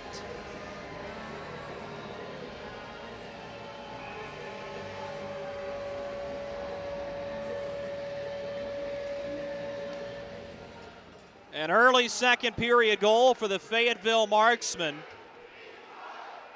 as this goal will come 1:21 into the second period. Matt McNair will have his 12th of the season. Down the far boards, the Marksmen right back into attacking ice. Hayden Stewart out of his net to play it. Shoots it to the near corner for Carson Rose. He's unable to settle. Line held by Zach Hoffman on the near side point. He'll send into the goaltender's trapezoid. Wrapping around with it, here's Brian Moore. Sends a backdoor pass as he was looking for one of the cutting defensemen. And now holding on to the puck here and driving is Harvey. He's knocked from his feet as Stewart will find the puck and cover.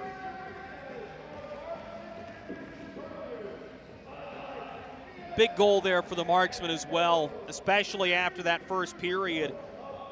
Frustrated them a pretty good amount.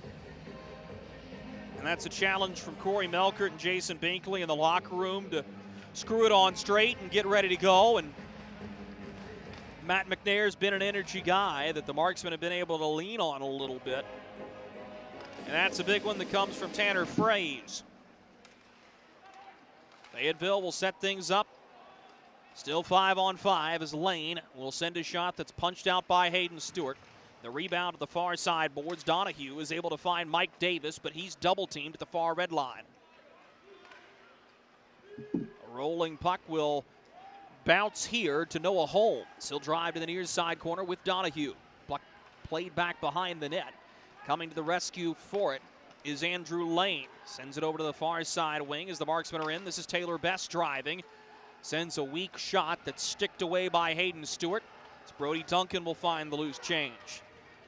Duncan's dad, Ian, played over 100 games in the NHL with the first incarnation of the Winnipeg Jets. He's a well-respected collegiate athlete at Bowling Green. Here's Oliveri charging ahead of the blue line. Lost the puck to Jordan Martin, who sends it right back up the near side boards. Martin fighting for it here, a good stick check. He's dispossessed by Biesinger, who flipped him over his back. And now the Marksmen have numbers. This may be a 2-on-1. Oliveri shoots! Rings it off the crossbar. Where is it? Oliveri says it's in. He thinks it went through the net. Now a chance for Birmingham is broken up on the other end. As getting back was Jarrett Cupp.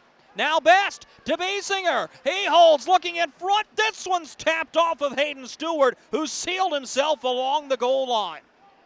I'm curious if Don Oliveri has a legitimate cause for his beef. As he signaled that he scored, the goal light went on. Dumped in by Birmingham. And with a situation like this so rare, I don't know if Ron Morello can go into conference about this after the play happened. Chance for Birmingham. A wrist shot bounces off of Polowski with Rose lurking in front. He'll cover.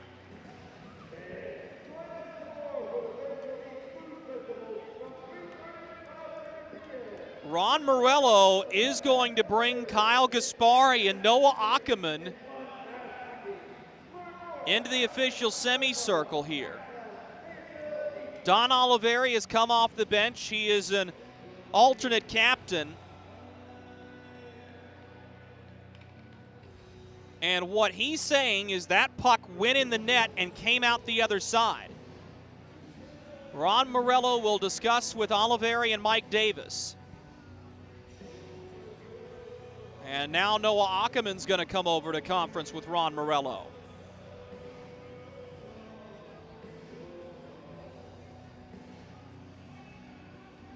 Morello's going to go to the scorer's table here, and he's going to go to the goal judge.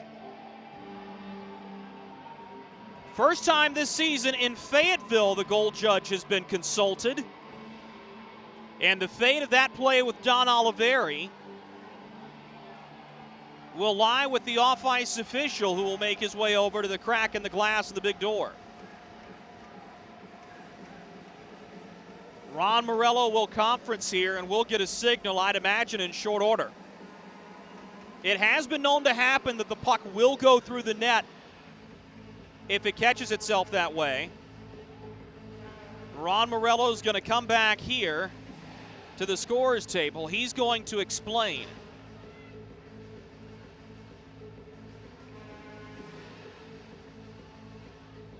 Tenuous moments here. Oliveri looks skyward. The signal is no goal. So the continuation of play is deemed to be correct. And I agree with Oliveri. Something odd happened on that play. And I did hear a slight ping in my headset, which is why I initially said the crossbar. And upon further inspection and just my own contemplation, what may have happened there is that shot may have ricocheted off the outside of the net. There is no padding on the back rim. And if that puck hit off that juncture between the crossbar and the back bar on the outside of the net, you would have heard that dull thunk or that dull ping. Oliveri is a hard lobbyer and had a huge game here last Saturday night. Scored once on the power play in the third period against Macon to tie the hockey game. Scored twice in the shootout to win it. Just south of 15 minutes to go in the second period as Birmingham's Scotty Donahue spins a slap shot off Polowski. Behind the net, Jordan Martin centers as he was looking for Cohen in front. Polowski will snare it and hang on for a whistle. 14:45 to go in the second period. 2-1 Marksmen in the driver's seat. Experience the thrill of being a Fayetteville Marksmen season ticket holder and all the benefits that come along with it, including your same great seat for 28 or 14 home games, exclusive season ticket member events, and an opportunity to enjoy discounts on food and beverage and merchandise at the Crown Coliseum. Skate to marksmanhockey.com/season tickets to learn more.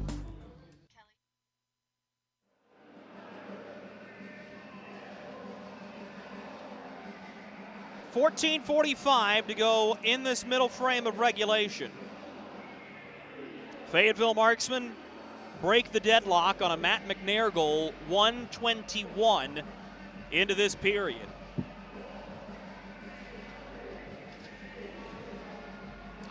Face-off will be in the Fayetteville end to the far side circle. Polowski tending to his glove side. Jason Polowski, proud alum of Minnesota State. So we get into college hockey tournament season. And I would wager, and I may be incorrect on this, but early spring, the last 2 weeks of March and the first 2 weeks of April, best time to be a sports fan as Polowski will smother a shot from the point and Brody Duncan. Especially a collegiate sports fan. NCAA basketball tournament. The beginning of college baseball, non-revenue sports championship season, especially with swimming, diving, cross country, and the like. And of course, the Frozen Four and the NCAA D3 college hockey tournament, which many Marksman players are following along with. Here's a long shot that ricochets off of a body as Storman's bid was denied. It's been fun to watch Sam Storman, the Crossfield, Alberta native, mature here later in the season, albeit with a different team. Driven to the front, Polowski says no on Papalardo. He'll melt it. Storman had 10 points with the Marksmen this season. Went on to the IR in February. Came back, logged a couple games before being waived. And largely that's due to the acquisition of Miles Harvey. But to see Storman here really grab the bull by the horns and have an opportunity to get into a position where he's utilized in more ice time is fantastic. Holm winds and fires a shot off the draw. It never makes it to Polowski off a body, and Brian Moore picks up the rebound. Moore skates it to the red line. He'll drop it back between his legs for Harvey, who drives up the near boards. Harvey fires! Caught and held onto by Hayden Stewart. A few handles from the big fella. Harvey, one of the more interesting stories. Captain of the Providence Friars, an NCAA champion. Played the majority of his career in the ECHL, primarily with the Orlando Solar Bears. Did receive a 2-game call-up to the Rockford Ice Hogs, but hasn't played organized hockey in 5 years. And listening to Corey Melkert talk about Harvey and the fact that when you've got that kind of skill, you never lose it, especially if you stay in shape. He's highly complimentary. And Harvey has most certainly stayed in shape. And this weekend, more so than the prior one, you can really see him start to get his feet under him and utilize that skill that he has. Through the middle of the ice, this is Moore who's stick checked. In a foot race for it. Here's Dave Nippert. Took a hit to make a play. Martin centers to Nippert, but he fanned the one-timer. Cass throws it toward the front of the net, off the stick of Nippert. Deflected it off the outside of the net. Now a centering pass to Donahue as he pokes it wide. Jordan Martin will scoop the puck up to the far side point. Long wrist shot snared by Polowski as he'll cover the rebound. And once again, the Birmingham Bulls have the Marksmen under siege.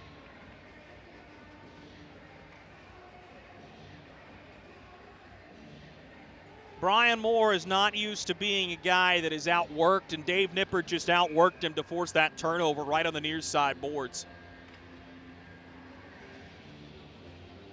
And that's the way Nippert works.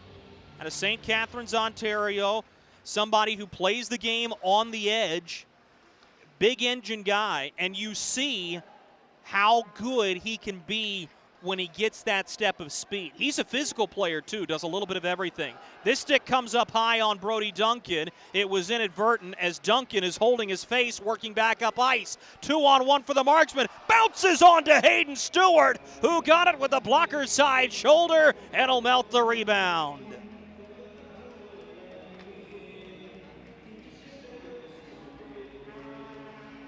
Duncan wanted a penalty. Craig Simchuk did as well. As Kevin Kerr draws up a play. This has been a well-known coaching duo.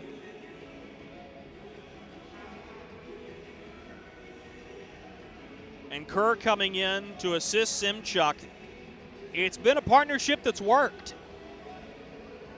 And look no further than where Birmingham was in January compared to where they are in the middle of March. Face-off won by the Bulls all the way around to the far sideboards. Davis swings it ahead, misses behind the intended recipient that was Carson Rose. Don Oliveri for the Marksman pushes up the near side boards to Zach Reimers. Reimers will call for it at the bottom of the near circle. Turning into the corner, Reimers is pressured by his number opposite, Colton Bates. Reimers hanging on to the puck as he skates it all the way up to between the face-off circles. Bates following him along closely. Gives to Oliveri, who has it between the face-off circles. He'll bounce it into the near corner. Taking a hit was Tyler Barrow as he works it up to the point. Line is held on a great play here by Harrison Harper, who will work his way right back up to the blue line with Reimers covering for him. Bulls get to the puck directly in back of the goal. This is Troy Button, who will sweep it to the near side wing for his defense partner, Noah Holm. Holm tries to dump it in, but awaiting it there is Harper. Flings it to the far side boards for Don Oliveri with a seeing eye pass up the far boards. Marksman into attacking ice. This puck rolls a little bit on FX Girard, and it'll be skated right back by Birmingham. Girard on a great play on the back check. Nearly dispossessed his man, but good puck support from Birmingham allowed them to forge deeper into the attacking zone. Puck bounces back to center. Cohen watching his man closely. That's Girard, who gets tied up with his man in the far side boards. Scotty Donahue comes away with the loose change. Banged by Matt McNair in the far corner. That'll knock the puck free, but the Marksman unable to get it out. Jordan Martin into the near corner for Donahue, who sweeps it along the kick plate. Martin going to crash for it. Now Donahue works in the near side corner for it. Pinching to try to hold the line is Gerska. Back behind the net, Jordan Martin will take the puck. He finds Donahue as he's knocked from his feet. In the far side corner now, played back behind the net for Alex Cohen. Cohen takes a rough ride from Harrison Harper as the Marksmen send it to the near side boards. Turning with it, here's Girard just trying to get this puck out. Girard pressured, had his stick lifted, now Harper sends it up the near side boards. Birmingham holds the line as Papalardo went glove to stick legally. In the near corner, Alex Cohen tries to work down in the near side corner. He'll get some puck support there as Papalardo will knock it in front. Here's a chance for Cohen just beyond the reach of his stick. The far side half marks now. This will be Huffnagel, who sets up Cass at the point. Sweeps across for Aaron Huffnagel. Cross ice pass in the skates of Cohen, unable to handle it. Cohen will backhand into the near corner. A stick lift knocks the puck free. Now a takedown behind the net, and the Marksman may have gotten away with a trip. Simchuk beside himself as the marksman will settle to lift this one into the stratosphere. But the Bulls have it, and a 2-on-1 down the near wing. Rose sweeps it in front. Polowski flashes leather on a huge stop for Fayetteville. Jason Polowski with an acrobatic save, ranging to his glove hand side. Now here's Carson Rose. He shoots from the near circle and scores.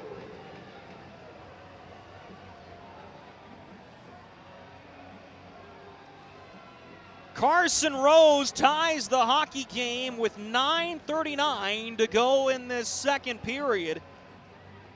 And Corey Melkert beside himself. That's why you cannot allow Birmingham to set things up in the attacking zone. That was nearly 90 seconds of continual offensive pressure.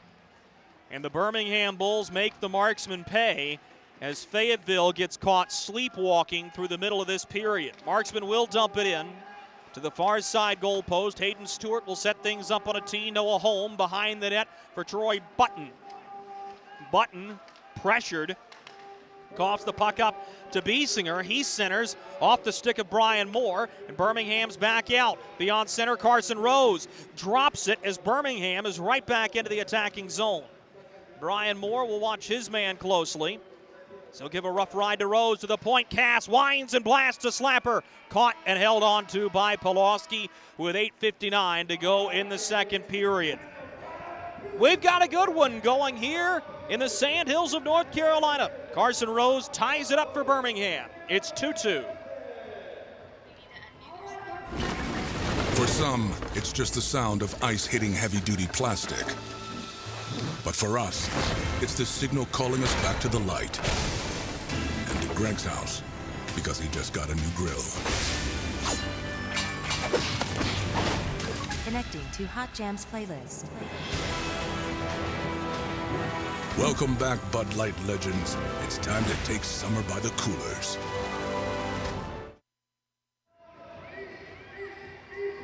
Carson Rose scoring his 19th goal of the season, continues a tear in his rookie year, tying this up for the Birmingham Bulls. 8:59 to go in the second period, 2-2 the score between Birmingham and Fayetteville.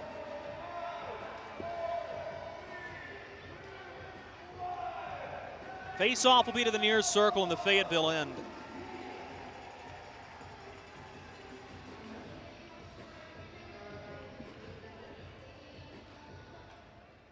And the marksmen have to be very careful on how they finish out this second period. Not a Birmingham team you want to give a chance to late, as while they had come up on the wrong side of a couple of close contests earlier in the season. They found a way to grab points here. Driving to the front of the net is Taylor Best. He shoots as Donahue dives to block it. Birmingham gets it out on the near side boards. 2-on-2 as they enter their attacking zone. This is Jordan Martin with a good head fake. He's around one more man. Drops for Donahue on his backhand. Shovels one on goal. Rebound right in front. Polowski with his hands out will melt it.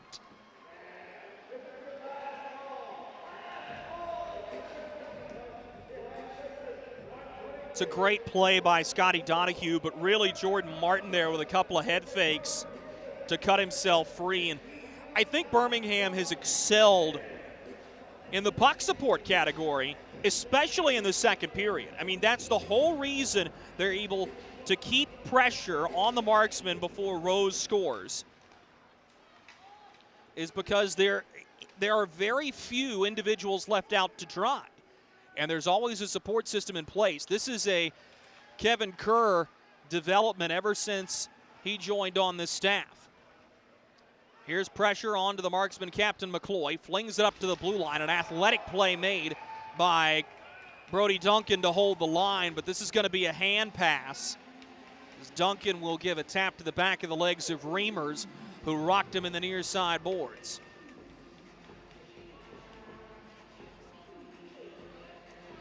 That face-off will come back out to neutral ice, right in front of the Birmingham penalty box.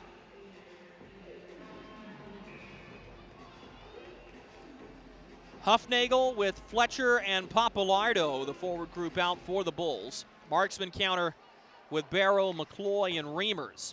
The Bulls win the draw, and they'll dump it in behind Polowski, who's into the trapezoid to play the puck. Marksmen will get to it up the near side wing. Reamers can't hang on to it as it's dumped right back in by Noah Holm. Behind the net, scooped up by Colton Fletcher. Fletcher watched by his number opposite, that's Barrow, into the far side corner. Backhands a pass that gets tied up in McCloy's skates. He fights for it, finds it, looking for a breakout pass. Instead has to work to the near side boards for Hoffman. He gives it up to the near side wing. Tyler Barrow trying to drive, got handcuffed by a bouncing puck, and the Bulls have it back out to center. Aaron Huffnagel driving, but Barrow sneaks under his arm and took the puck away to find Don Oliveri, who will work directly behind of Jason Polowski. 7:10 to go in the second period, 2-2 the score. This will be dumped in by Matt McNair as he'll send Glover to go chase it. Glover bumped by Cass as colliding for the puck behind the net is Colton Bates. Picked up by the Marksmen as they'll work all the way up to the point. Hung on to and dumped into the near side corner by Tanner Fraze. Glover banging bodies back behind the net as he's upended by Colton Bates, who will take the puck, and the Bulls have it. Headman look goes off of a skate. Carson Rose is the furthest man up ice. Curling around of Don Oliveri, he'll leave it back behind the net. That one's watched closely by Hoffman, who gave it away right in the slot. Rose gives to Colton Bates. Turns it up to the point for Brody Duncan. Duncan looking for a lane, shoots it right off the stick of Tanner Fraze. Into the far side corner it goes. Bulls will take it there, wrapping it around the kick plate. Duncan stepping forward, trying to chip to hold the line. He's unsuccessful, but the Bulls do have a man back. And coming to find it is Duncan. He'll headman all the way up ice. Back into the attacking zone goes the Birmingham Bulls. In the near side corners, Jordan Martin played there to Scotty Donahue as he'll turn away from pressure. Now Martin may have a lane in the high slot. He pulls the trigger. A big rebound, still loose in front. Swept to the blue line. The Marksmen are out. Laid forward is trying to drive ahead is Brian Moore. Knocked off his man, but here's Biesinger. Fans on the shot from the tops of the face-off circle. Biesinger to the far corner for Moore. Sets up Best. He rings it off the far post. The rebound loose. Cleared off the far boards as Jarrett Couple hold the line. Best robbed by the heavy metal. 5:35 to go in the second period. Now here's a drive up Broadway by Moore. He shoots. Stewart says no. Right back to the slot. This one's fired off the body of Donahue. And now the Bulls struggling to get it out. Line held by Tommy Biesinger. The Boston, Massachusetts native works to the top of the near circle. He'll drop here. Hung on to by Taylor Best. A low wrist shot steered out by Stewart. Biesinger on the rebound attempt. He fires and Stewart swallows it. Oh, mercy. Chances abounding for both sides, and Hayden Stewart will give a nod and a tap to his goal post after Taylor Best is robbed. 5:13 to go in the second period. And ever since the goal scored by Matt McNair, that's been the only real scoring threat for the Marksmen in this second period. Birmingham wins the draw in their own zone. And now Ron Murillo will hear it from some of the Marksman fans down near my crowd mic. Andrew Lane will drift back behind his own net, finds Reamers, who was pressured but gave to McCloy all the way up ice. He was looking to spring a breakaway for Barrow. Curls it in front. Here's a one-timer. But meaning cup stick to stick was Noah Holm. Up at the point now, Lane fires well wide off the inboards. This puck's up on the skirting of the net. Dug free. Button knocks his man down. Now a drive from Harper. Kicked out by Stewart to the far corner. Hard hit delivered by Colton Fletcher there as Troy Button will go to dig for the puck. Button finds Fletcher up the far boards. Jumping in to hold the line is Cup. Button in the trapezoid will backhand to Aaron Huffnagel. Huffnagel pirouettes around one man. Pitchforks this one sky high up in the air as Papalardo will watch it. Bulls will take the puck in the form of Huffnagel. Careful to stay onside. Huffnagel turns it down the near boards. Polowski's in his goaltender's trapezoid, steering to Jarrett Cup. One-man pressure coming from behind. This is Colton Fletcher. We'll get some reinforcements in the form of Carson Rose. He centers. Goes off the skate of Andrew Lane in front. So Lane has been a welcome addition for this Marksman group. Somebody that Corey Melkert has been highly complimentary of for his habits and details. Hung on to by Colton Bates. He'll push it back to his own blue line. So the Bulls will find a lane. This is Bates. Looked at a one-touch pass to Mike Davis. Birmingham is offside. They've got a touch up. Meanwhile, Here comes Taylor Best, right down the near side wing. Best bumped by Rose, who's able to get this one right back out to center. Zach Hoffman will hang on to it. Up the far side boards, Brian Moore driving with it. Moore slides across to Taylor Best. Best bounces this one to the far face-off circle. Moore pulls the trigger. This one rims around the boards, is intercepted by Birmingham, but Hoffman sags back to grab it. Hoffman will give to Tommy Biesinger. Lost the puck in a Birmingham skate. It's Davis. Curls it ahead. 2-on-1. Here's the snap wrister off the far post. A pair of posts hit. One for either side. It's still tied 2-2. Brian Moore loses the puck to Scotty Donahue. He'll send it up the near side wing. Papalardo driving. Hard play to the net. He's hauled down from behind. We'll keep going. No penalty from Ron Morello. Centering pass, and they score. Huffnagel again. The trailer got the pass in the low slot. Beats Polowski 5-hole. Birmingham has the lead 3-2.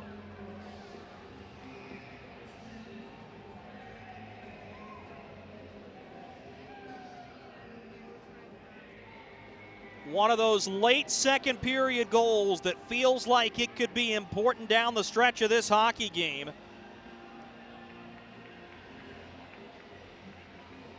And Craig Simchuk's squad has come to play in this one. Huffnagel's fourth of the season, his second of the evening, will come 17:31 into the second period. And the Marksmen fans fall silent here in Fayetteville. This puck scooped to the far side board. Sam Storman ahead of the red line will dump it in for Birmingham. Directly behind of Jason Polowski, the Marksmen begin the breakout. Here's FX Sherrard. Pool cues it ahead as the Marksmen will dump it up ice.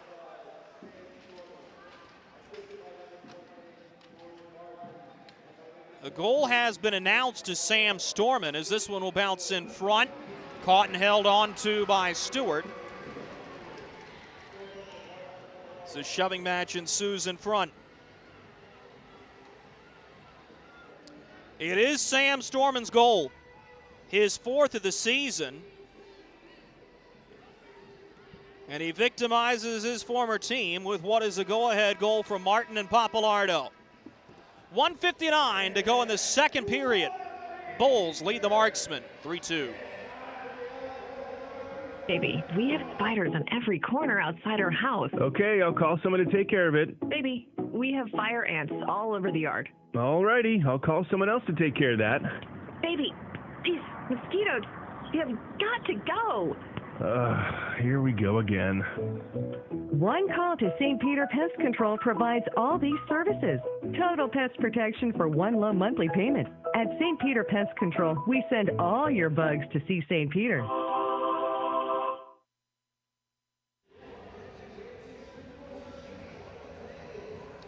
$1:59 to go in the second period. The Birmingham Bulls 3, Fayetteville Marksmen 2.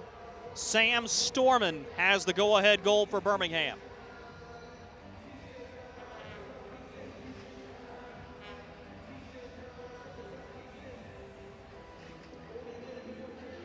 It has been a quiet crowd here in Fayetteville, and Corey Melkert looking to find answers, and this is where rubber meets road for the Fayetteville Marksmen. It's one thing for your head coach to praise you as the most talented team in the league, or what he believes to be the most talented team in the league. He's touted the Marksman depth. He's touted the Marksman goaltending tandem. Things have not shaken out that way in the last handful of games. It's still a very young Marksman group. FX Sherrard out of Westfield State will backhand it into the goaltender's trapezoid behind the net. So the Marksmen have it in their attacking end. Pulled away by Drake Glover as he's watched by Mike Davis. Glover pressured from behind as Davis takes a spill. He raked the stick out of Glover's hands with him. Glover tries to pick it up, but he's broken it. Line change coming for the Marksmen, and the Bulls are back out to center. Carson Rose down the near side wing, rips it well wide to the far post. Davis will hold the line for Birmingham. To Rose, back for Davis. He shoots off the stick of McCloy and out of play. That'll be a souvenir for someone in the Marksman season ticket holder ice suite. 68 seconds remaining in this second period.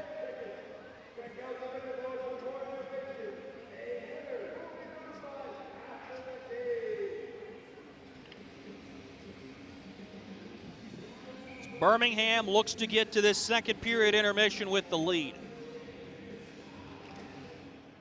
Face-off is won by the Bulls as Davis tried to chop it forward. Marksmen will be able to corral it, and they're right back out to center. Reimers down the bench side boards is offside.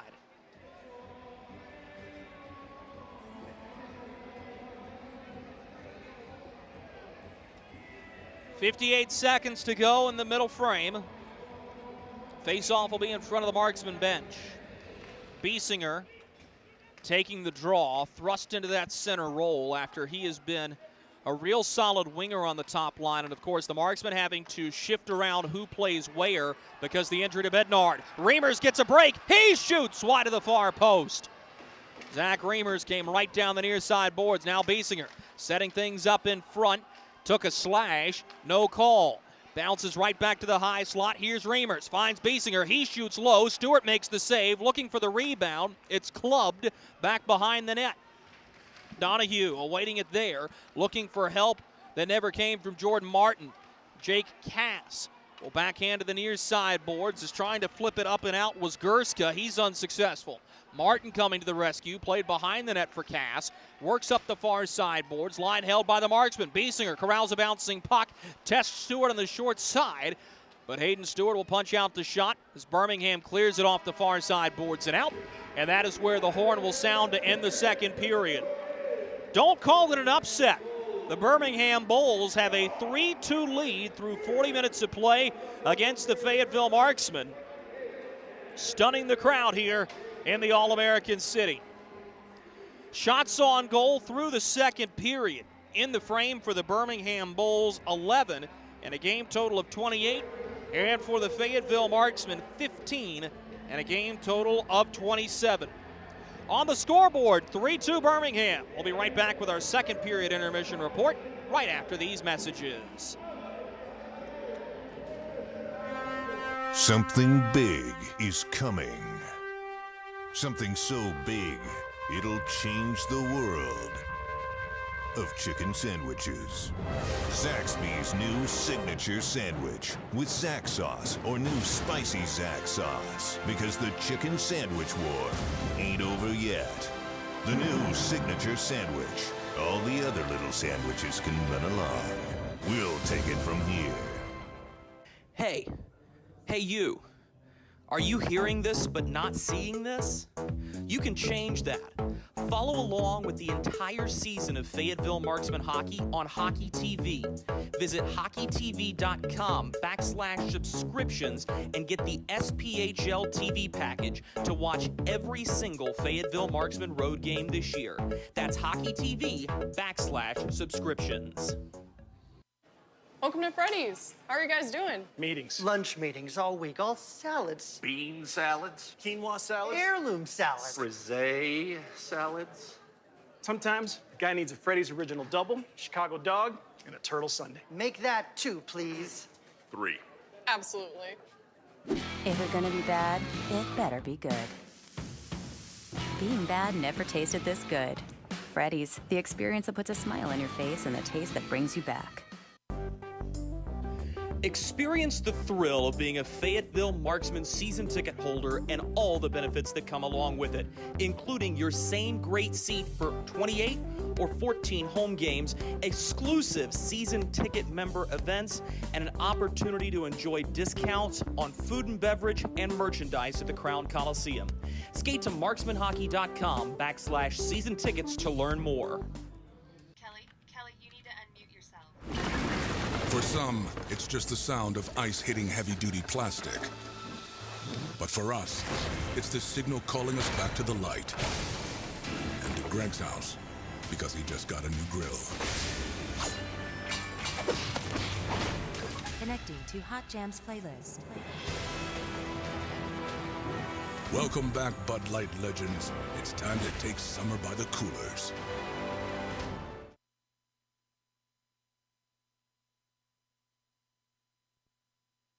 Hey, it's Goldie from Good Morning Fayetteville for St. Peter Pest Control. They've been doing my pest control services all summer, and it's been wonderful not to have to deal with ants or mosquitoes the last few months. All that money I saved in calamine lotion. Ray and Preston St. Peter show up, they spray outside, but they also do in-home pest control. So if you have roaches or, dare I say, rodents, they'll take care of them as well, because the last thing you need is unwanted visitors making a nest in your Christmas decorations up in the attic. Call St. Peter Pest Control. They send all your bugs and pests to see St. Peter.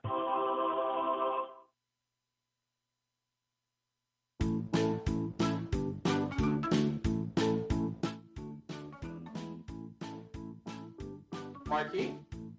Carolina's Dentists offers the best in oral care and technology. Hope you're brushing twice a day like we discussed. And don't forget to make that 6-month appointment, okay? We'd like to keep those pretty white teeth looking good for you.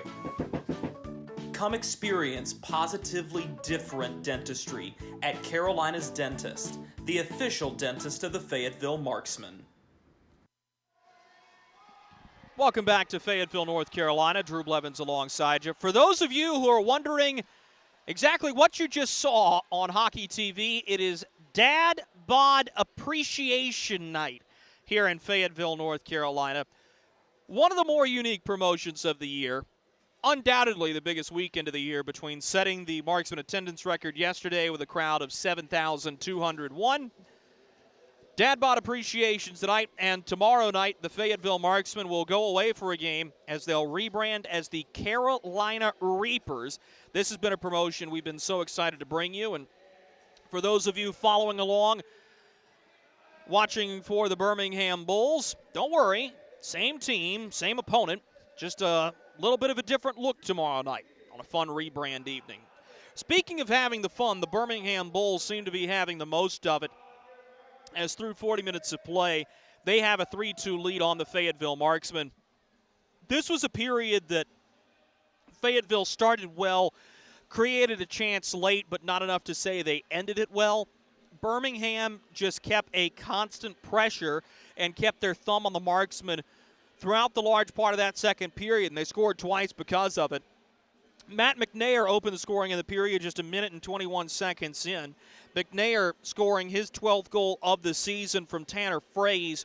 But then halfway through the frame, Carson Rose puts the puck between the legs of Jason Polowski. And Polowski, I think, was frustrated by that goal because he did not get any help from the 5 skaters on the ice. And that's disappointing for a marksman group that has talent on the blue line. It just hasn't shone brightly enough tonight. Rose ties the hockey game with his 19th goal of the season, coming from Colton Fletcher and Jake Papalardo. And then 17:31 into the frame, Sam Storman, the former marksman, comes crashing in at the far side face-off circle. He taps one around Polowski to give the Bulls a 3-2 lead. That goal assisted by Jordan Martin and Jake Papalardo. Papalardo has a pair of points in the hockey game. He and Matt McNair leading the way amongst all skaters with 2 points. And you're going to look at this period for a long, long time if you're Corey Melkert, because it just seems like the second period is where the Marksmen have gotten away from their game the most. And don't be surprised if Fayetteville has a comeback effort and it mounts itself in this third period, but be very surprised if things don't get better in the second period going into games throughout the rest of the season. Melkert has talked about one of the weaknesses of his group has been the fact that they very much play to the level of their competition. And Birmingham is not pushing for the top spot in the SPHL playoffs. They're just trying to claw their way in. And I really like the way he so poetically put it about Birmingham. If Roanoke's hungry, Birmingham's starving. Don't tell the Birmingham Bulls that, because they have really grabbed this game, taking control of it, and they're forcing the Marksmen to play their style of hockey, something Birmingham hasn't been able to do against a lot of opponents this year, but they're growing into their own identity, and you can't help but be highly complimentary of what the Birmingham Bulls are doing right there. Again, there are adjustments there for the Marksmen to make. This game is still very much there for the taking, but the onus is on Corey Melkert and Jason Binkley to get their group right going into the final 20 minutes. Let's pause for these messages from our corporate partners. Coming back on the other side, we'll answer some of your questions up here in the broadcast booth. This is Marksman Hockey. At Carolina's Dentists and Spring Lake Oral Surgery, we believe in creating a positively different experience. We are proud to serve Eastern North Carolina, including Fayetteville, Spring Lake, and Brayford. We use the best in dental technique and technology to make Carolina's Dentist your one-stop shop for quality dental care and oral care. Book your appointment today to come experience the Carolina's Dentist difference. Look at our yard. So many anthills everywhere. Did you know that a single ant can live to be 29 years old? Really? Well, what about a married one? Seriously? But really, we need to fix the yard. St. Peter Pest Control handles all your mosquitoes, ants, spiders, cockroaches, and even rodents. St. Peter Pest Control provides full home pest protection and consistent treatment of ants and mosquitoes in your yard, too. At St. Peter Pest Control, we send all your bugs to see St. Peter. Something big is coming. Something so big, it'll change the world of chicken sandwiches. Zaxby's new signature sandwich with Zax sauce or new spicy Zax sauce. Because the chicken sandwich war ain't over yet. The new signature sandwich. All the other little sandwiches can run along. We'll take it from here. Hey you. Are you hearing this but not seeing this? You can change that. Follow along with the entire season of Fayetteville Marksmen Hockey on Hockey TV. Visit hockeytv.com/subscriptions and get the SPHL TV package to watch every single Fayetteville Marksmen road game this year. That's hockeytv.com/subscriptions. Welcome to Freddy's. How are you guys doing? Meetings. Lunch meetings all week, all salads. Bean salads. Quinoa salads. Heirloom salads. Frisee salads. Sometimes a guy needs a Freddy's Original Double, Chicago Dog, and a Turtle Sundae. Make that 2, please. 3. Absolutely. If we're gonna be bad, it better be good. Being bad never tasted this good. Freddy's, the experience that puts a smile on your face and the taste that brings you back. Experience the thrill of being a Fayetteville Marksmen season ticket holder and all the benefits that come along with it, including your same great seat for 28 or 14 home games, exclusive season ticket member events, and an opportunity to enjoy discounts on food and beverage and merchandise at the Crown Coliseum. Skate to marksmanhockey.com/season tickets to learn more. Kelly, you need to unmute yourself. For some, it's just the sound of ice hitting heavy-duty plastic. But for us, it's the signal calling us back to the light. And to Greg's house, because he just got a new grill. Connecting to Hot Jams playlist. Welcome back, Bud Light legends. It's time to take summer by the coolers. We welcome you back to Fayetteville, North Carolina. Drew Blevins alongside you. Time for our Ask the Voice segment where we endeavor to answer some of your questions from right up here in the broadcast booth. If you want to have one of your questions answered on a future edition of Ask the Voice, all you have to do is email me at dblevins, that's DBLEVINS, at marksmanhockey.com with your name, where you're listening from, and a good question about hockey or the Marksman organization. Our first question comes from Sam, who is listening in Youngsville, North Carolina. Sam wants to know, how do the markings get applied to the ice, and how do they stay there throughout the course of the season? Sam, I was fascinated by this when I started in minor league hockey 3 years ago in Winston-Salem, North Carolina, because I actually got to be a part of putting the ice down and putting the markings on. Some of the markings, mostly sponsor logos and things of that nature, are actually on a fine mesh point material that is laid over a base coat of water that is painted white. Once that mesh point gets laid down, you will then see paint brushes or rollers taken and laid along a stencil to be able to draw the face-off circles and the lines. And then, of course, you've got one giant compass device that will draw the perfect circles in paint. The goal lines and the goal crease are actually paper cutouts that are construction paper material that is laid down to keep solid in color those goaltending creases. And the logo this year in Fayetteville is painted on by hand, which is one of the reasons that it's so vibrant.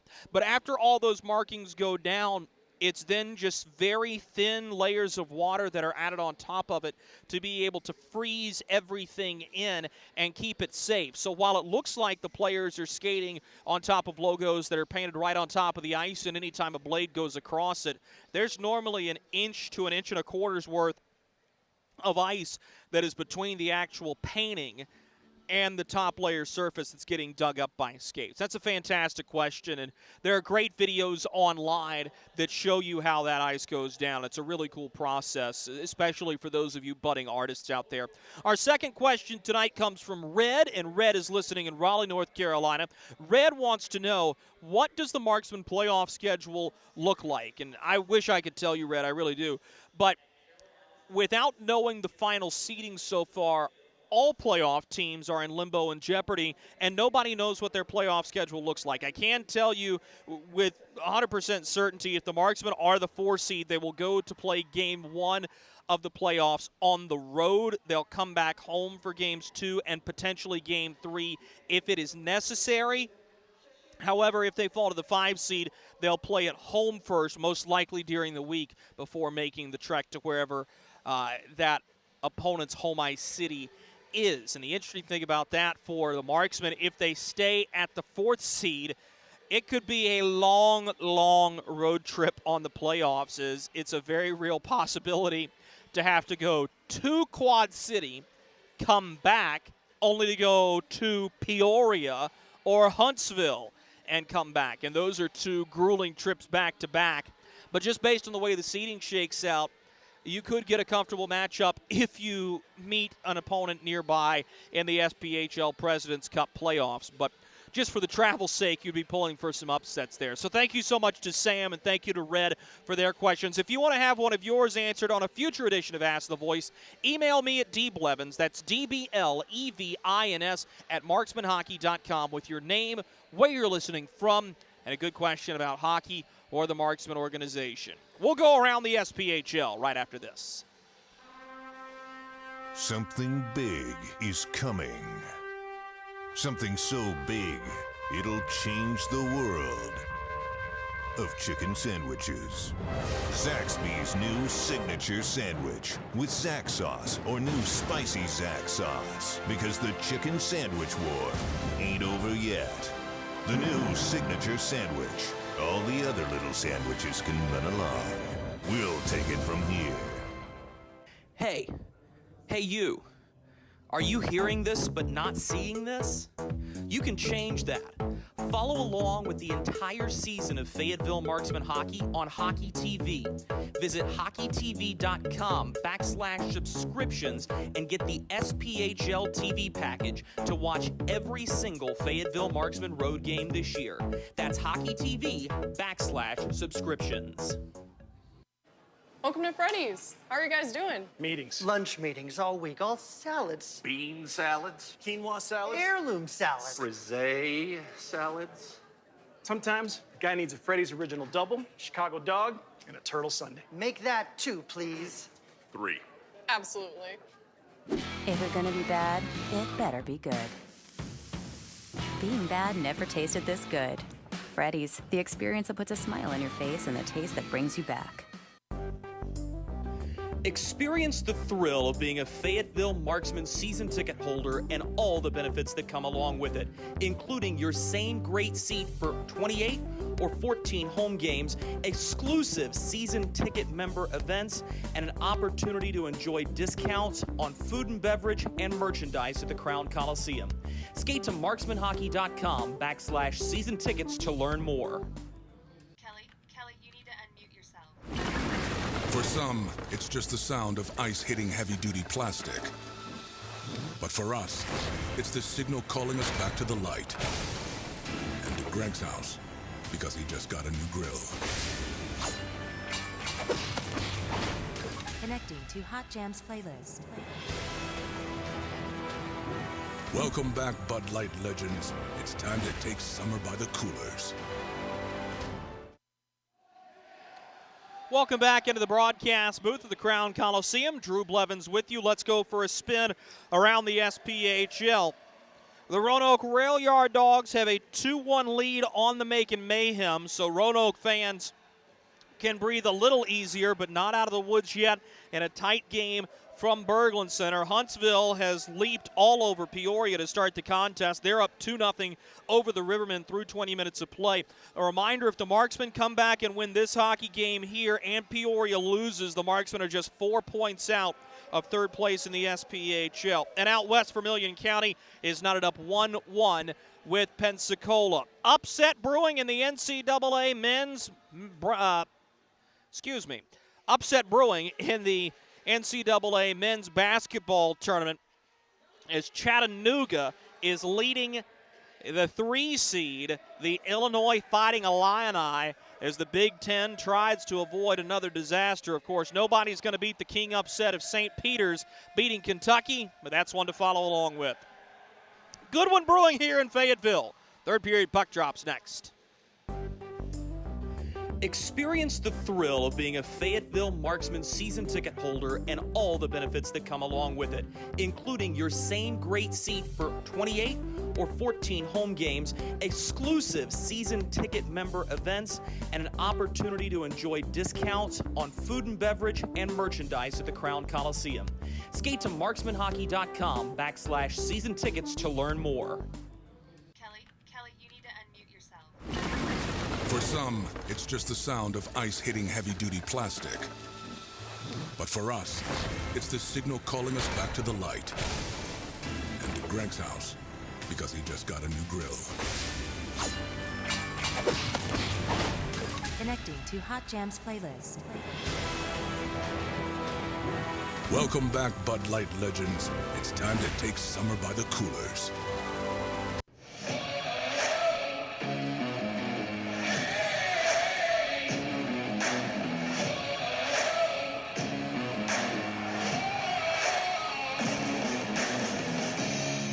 Welcome back to Fayetteville, North Carolina. Time to drop the puck on period big. number 3 between the Birmingham Bulls and the Fayetteville Marksmen. The former Marksman, Sam Storman, has the go-ahead goal right now. He scored at 17:31 into the second period.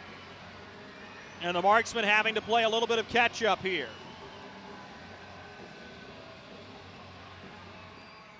Final few seconds will tick off the intermission clock. And we'll be ready to go with the final 20 of this one.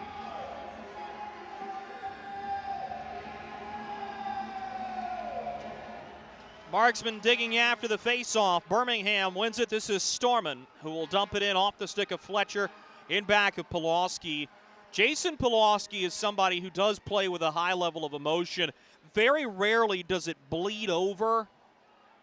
He smacked his stick right along the top of the door and I believe broke it going off for the second period intermission. And there's a lot of frustration there for Polowski, who's been pigeonholed into a unique spot, and Corey Melkert hasn't made any bones about it. Brent Moran is his guy.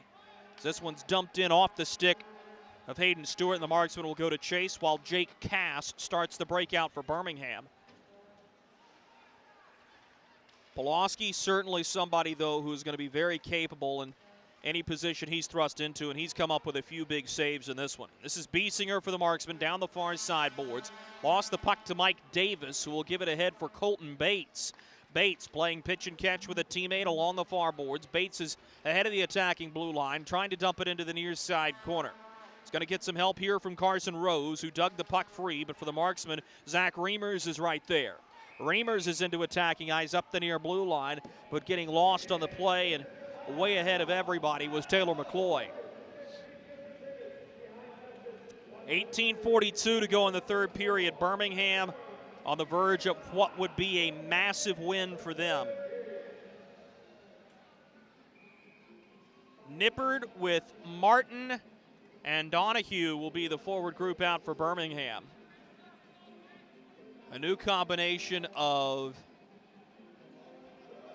McCloy with Moore and Best will come out for the Fayetteville Marksmen. And Melkert told me that he was going to have to figure out his lines as he went. When you pull Shane Bednard out because of that injury, you're losing his centerman. And that has really put the Marksmen in a tough spot because the new acquisition, Tyler Barrow, is a winger. And you don't really have somebody to fill in that center spot. McCloy and McNair are your only true centers. Biesinger's had to go at it. He's been moved back out to the wing. And we'll see if anybody else gets a stab at this. And, of course, with a handful of players coming out of college, things could get better quicker for the Marksmen. Here's the drive from Papalardo off the stick of Jarrett Cupp and out of play.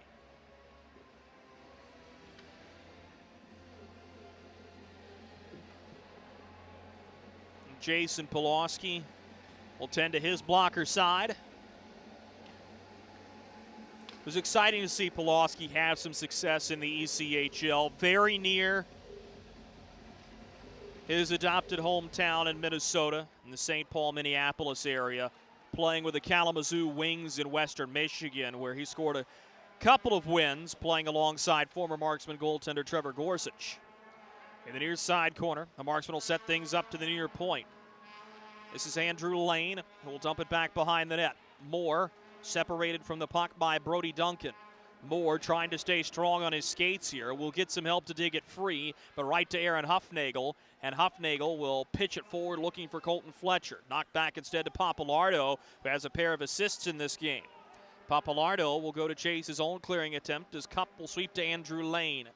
Lane will drop it back here as the Marksmen try to send it ahead. Intercepted pass, 2-on-1. Rose going to try to do it himself with a breakaway. Polowski stuffs him on the far side goal post. Polowski keeping the deficit at just one. Here's Rose again. Resetting, he centers a one-timer. Sticked up into the protective netting by Polowski. And we'll get a whistle, and a much-needed one at that. 16:57 to go here in this third period. And not the start the Marksmen wanted altogether. They've been in the attacking zone, but they haven't tested Hayden Stewart. And this is where things can go squee-walled, is with these defensive zone draws without having your best center in there to dig that puck free.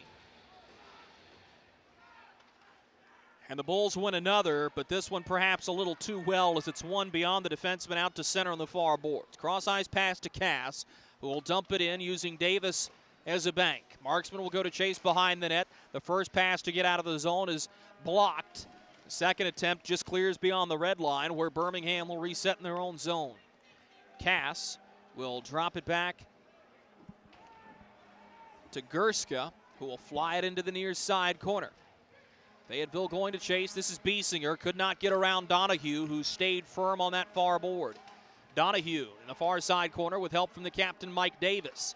Davis turning with it here. He's punished. Lost his footing and lost the puck. Donahue, the last man back, trying to poke it free, and he does. Troy Button is there to sweep it across to Noah Holm. And Holm will dump it in. Marksman going to chase. Harrison Harper gave the puck away back behind the net with pressure in his face coming from Nippard. This one ends up in the slot, and Polowski wants a whistle. He'll dive right on top of it with 15:54 to go in the third period. And this is where things get particularly tricky for Fayetteville. You cannot afford to be trapped in your own end because Birmingham has had success through most of their forward group. Donahue will take the draw between Fletcher and Huffnagel, wins it cleanly to Sam Storman. He'll sweep across for Duncan, who has a low wrist shot, knocked down by Polowski. The rebound in front, Huffnagel sweeping at it. The puck taken away as Polowski swiped his paddle. Duncan holds the line at the far blue line.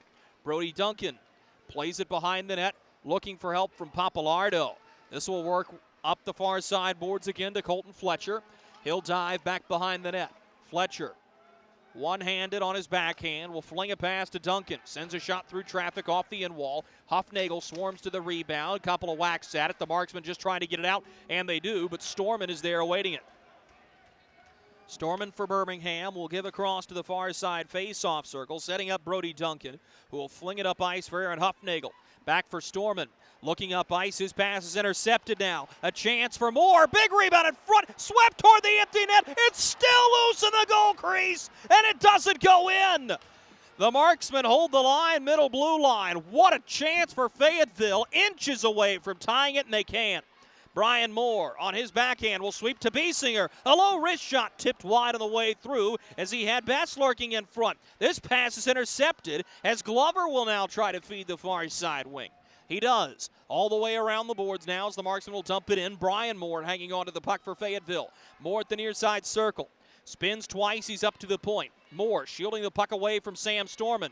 Moore, watch closely. He's got a lane now. Will work back behind the net as Storman, with his stick check, knocks the puck free. Storman held up by Moore as the Bulls will get to it on the far side wing.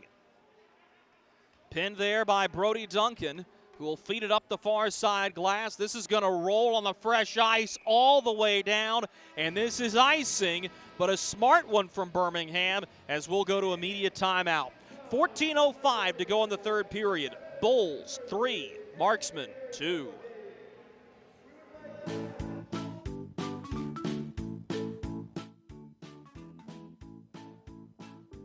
Mikey? Carolina's Dentist offers the best in oral care and technology. Hope you're brushing twice a day like we discussed. And don't forget to make that 6-month appointment, okay? We'd like to keep those pretty white teeth looking good for you.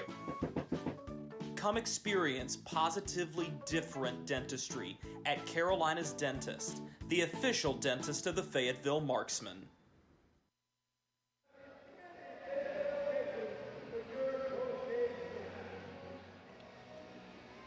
Welcome back to the All-American city of Fayetteville, North Carolina. 14:05 to go in the third period. The Fayetteville Marksmen trailing the Birmingham Bulls 3-2. The difference-making goal scored by Sam Storman, 17:31 into the second period. Storman, the former Marksman, making his old team pay.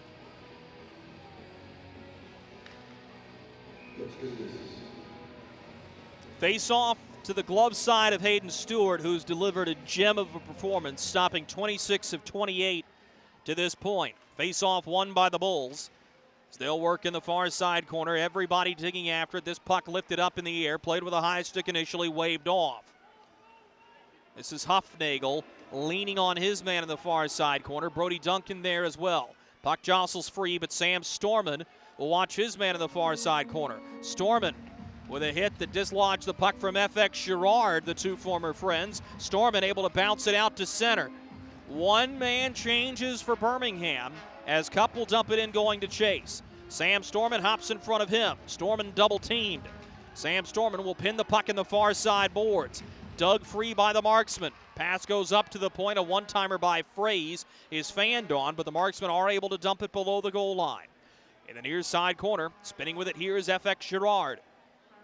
Girard will give it to Fraze, who plays it back behind the net. Hard hit delivered there by Brody Duncan, but the Marksman will play with the puck on the far side boards. Dumped all the way around the kick plate. Cup getting off on a change. That'll allow the puck to squirt back out to center, where Andrew Lane will give it off.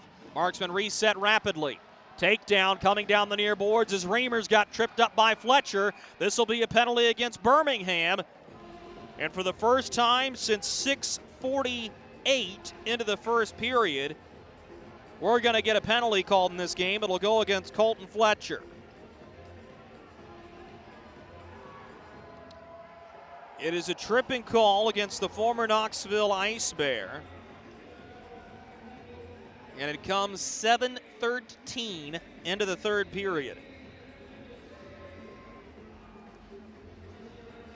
So the Marksmen go to the St. Peter Pest Control power play for the first time in the hockey game. St. Peter Pest Control provides year-round pest control solutions. Send all your bugs to see St. Peter. Good start to the kill for Birmingham as they're able to bounce it out beyond center. Force the Marksmen to reset. This will be toted across the blue line by Biesinger, who's got it here. He centers, tapped, they score! The Marksmen tie it on the power play.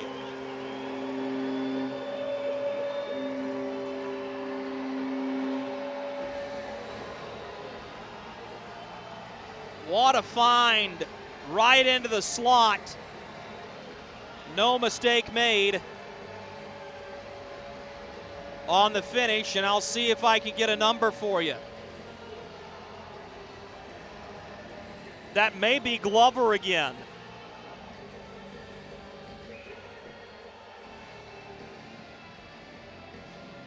Two penalties, both costly to their teams.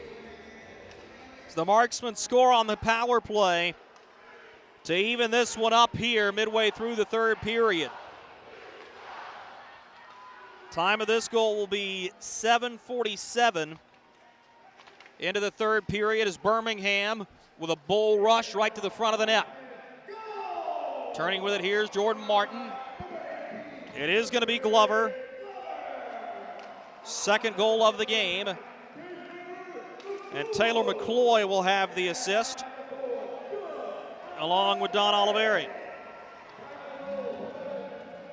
Brand new ball game now. 11:45 to go in the third period, and Birmingham holding the puck in their end. Here's a one-timer off the stick of Cohen. Big rebound. Cohen's shot blocked all the way back out to center.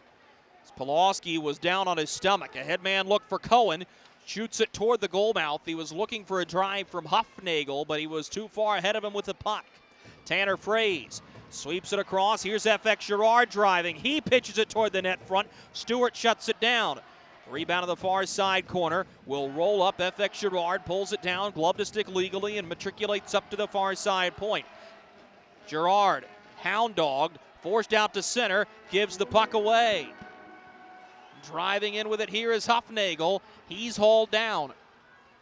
Tanner Fraze calling for the puck on the near sideboards. Papalardo won't allow it to go up that way, forcing Jarrett Cup to the far wing. Backhands it right to Gerska, who will dump it in.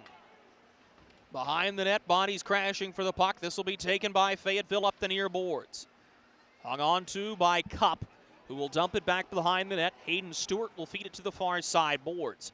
10:30 to go in the third period. Here's a headman look for the Birmingham captain, Mike Davis, who stays on side, backhanding it toward the goaltender's trapezoid. Marksman will take it away there, but the line will be held for a moment longer by Colton Bates. Now Birmingham pitches it off of a body. Holm turns it over. Chance for the Marksman. Here comes the trailer in. This is Glover. Works to the net front. Wraps around and feeds it right in front for Barrow, whose wrist shot is caught and held on to by Hayden Stewart.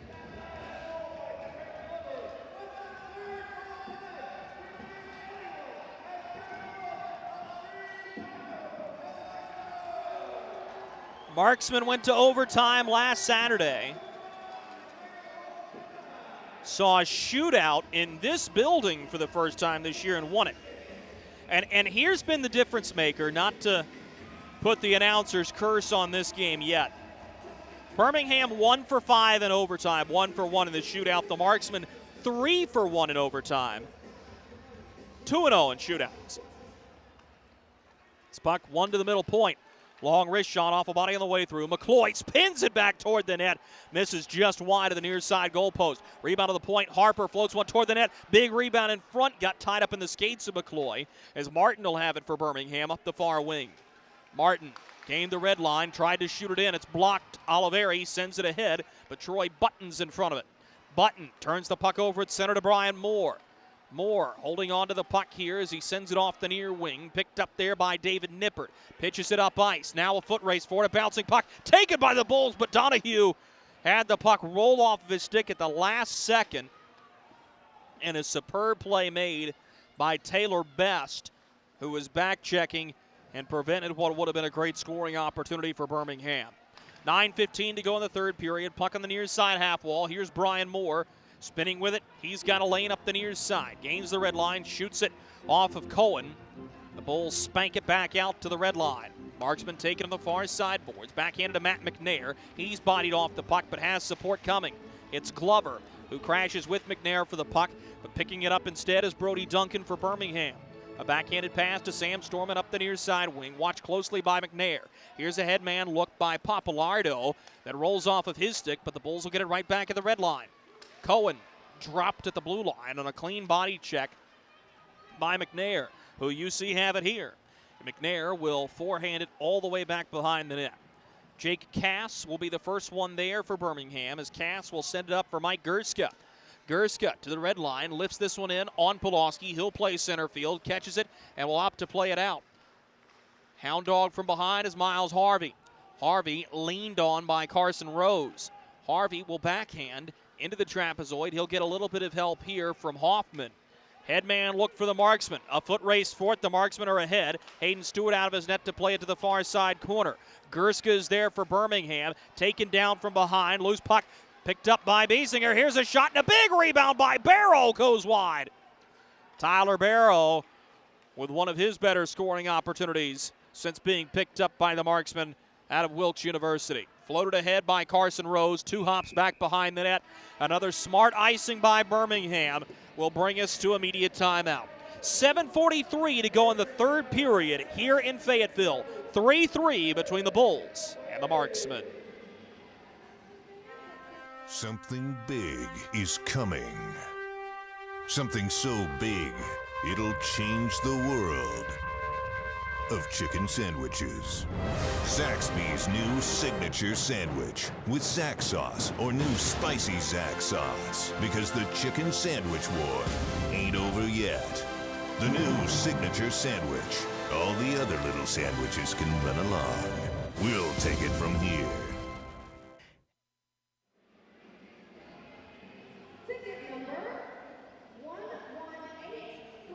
.743 to go in the third period here in Fayetteville. Drew Blevins with you in the broadcast booth. Aaron Huffnagel, Carson Rose, Sam Storman, the goal scorer for the Birmingham Bulls. Drake Glover, the first and third for the Marksmen, separated by Matt McNair in the middle.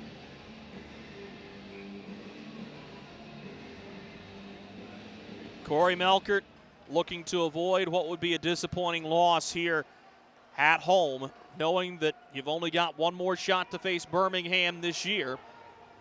A chance to play spoiler to this Bulls playoff run. Marksman will dump it in. Hayden Stewart out of his net will shovel it to the far side corner. Headman look for Nippert off of his forehand. This is going to roll just wide at Polowski. He's going to have to play it out instead, but he fanned on it. Taken back behind the net calmly by Lane, who turns the puck over to Scotty Donahue. Into the far side corner. Everybody resetting for Birmingham. Here's Sam Storman looking for a lane, throws it toward the front, tipped on goal. Polowski seals and keeps it out, and the Marksman skated back out to center. Driven ahead by Drake Glover, the man of the hour, with a pair of goals. He's hit hard behind the net, looking for a little bit of assistance there. Pressured by Brody Duncan. Marksman will hang on to the puck as Moore will give it up to the blue line. Now McCloy, hound dog from behind. We've got a penalty on that play, and the Marksmen are going to go back to the St. Peter Pest Control power play with 6:40 to go in the third period.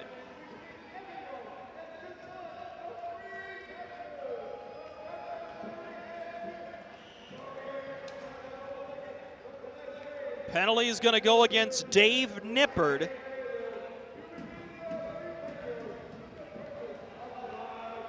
And it'll be a tripping call at 13:20 into the third period. We'll see if that's a self-victimizing penalty for Birmingham, as the Marksmen are 1 for 1 on the St. Peter Pest Control power play. Biesinger hammers a slap shot, blocked on the way through. Line held by Brian Moore. Sweeps to the near side boards. Moore gives back for Oliveira. He uncorks it, blocked on the way through. Marksman will hold the line in the far corner. Biesinger, the high slot phrase, right back up to the point. That's Oliveira. Walks it across for Biesinger. Dusts it off for Brian Moore to the near faceoff circle. Rips one off the chest of Stewart. Big rebound. Warring for it and keeping the puck in is Tanner Fraze. All the way to the far side corner now. Biesinger at the faceoff circle. He rips it. And a good stop with the blocker by Stewart to Oliveri. Winds and fires. This one is blocked by Troy Button, but he's unable to get it out. Biesinger will hold the line. Sweeps it to Oliveri, sets him up for a one-timer. He scores!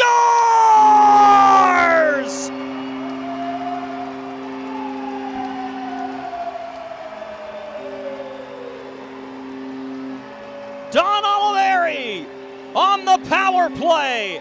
A howitzer. Marksmen lead 4-3.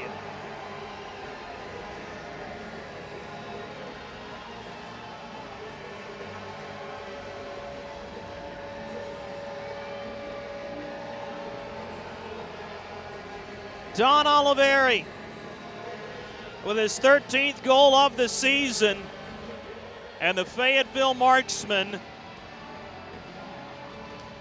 for the first time since early in the second period, have a one-goal lead.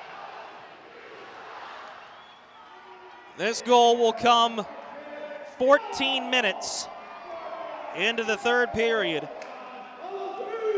And now the Bulls find themselves chasing. Biesinger will have the assist. And Zach Hoffman will also be given a helper on it.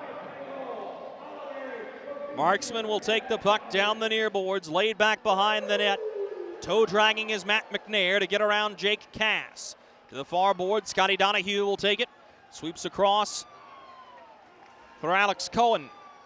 Cohen wrists one on goal. This is caught and held on to by Polowski, with shoves delivered in front the Marksman net.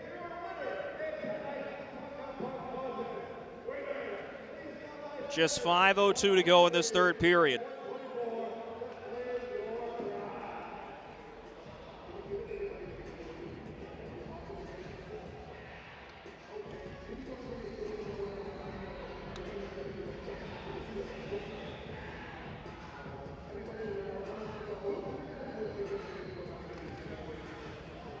Face off to the glove side of Polowski. Will be battled for between Colton Bates and for the Marksman, winning the draw is Biesinger. Fayetteville begins the breakout on the far boards. Hard hit in the back play by Davis.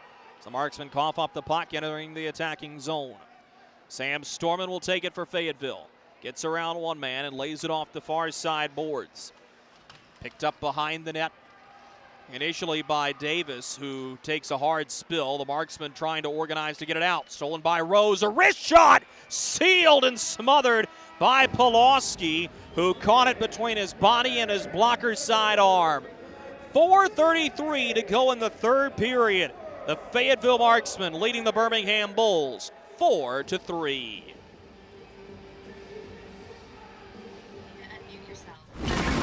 For some, it's just the sound of ice hitting heavy-duty plastic. But for us, it's the signal calling us back to the light. And to Greg's house, because he just got a new grill. Connecting to Hot Jams playlist. Welcome back, Bud Light legends. It's time to take summer by the coolers.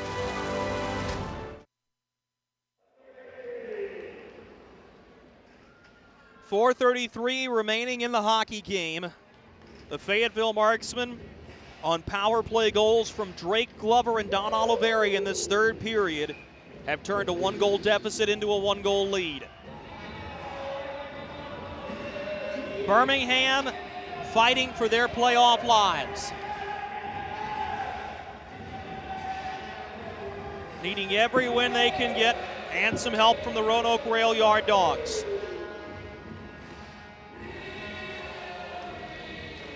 Face-off is won by the Marksmen right into the near side corner, but Birmingham will swarm the puck there as the Bulls try to get it out the near side boards.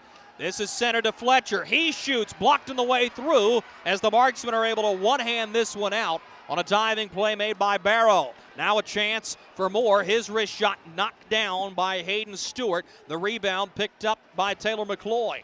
He's hog-tied on the near side boards as Papalardo will swing it across for Colton Fletcher. Slides by one marksman defender, but was unable to get around the last man back, who was best. Brian Moore will backhand it down the near side boards. Going back to receive it, it's Mike Gerska.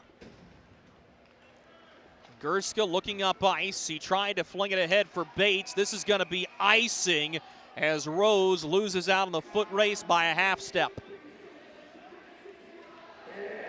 These two teams will do it all over again tomorrow night, Saturday, March 19th, 6 p.m. puck drop, 5:45 pregame coverage right here on the Marksmen Radio Network.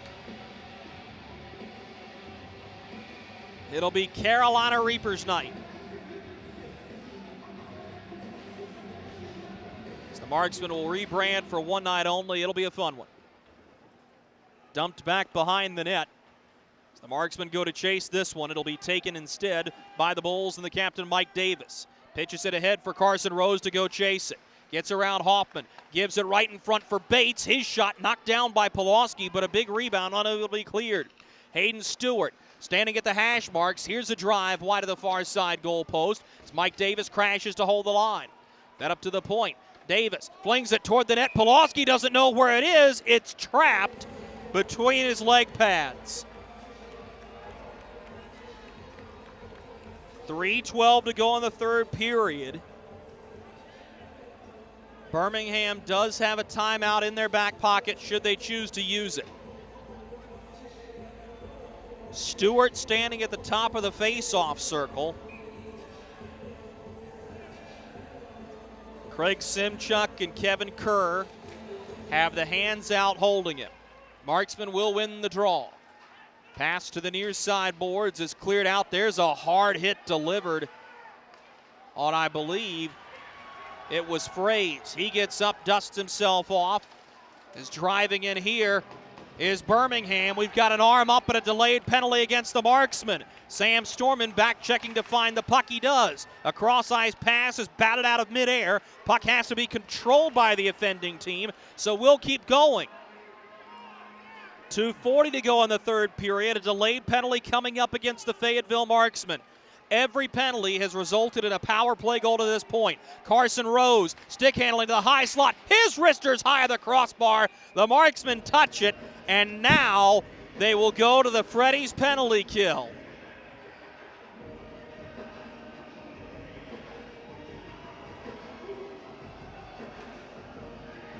The penalty will go against Fraze for hooking.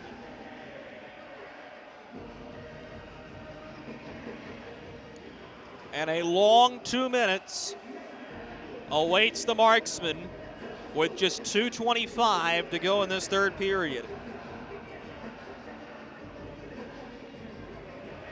Birmingham has a timeout.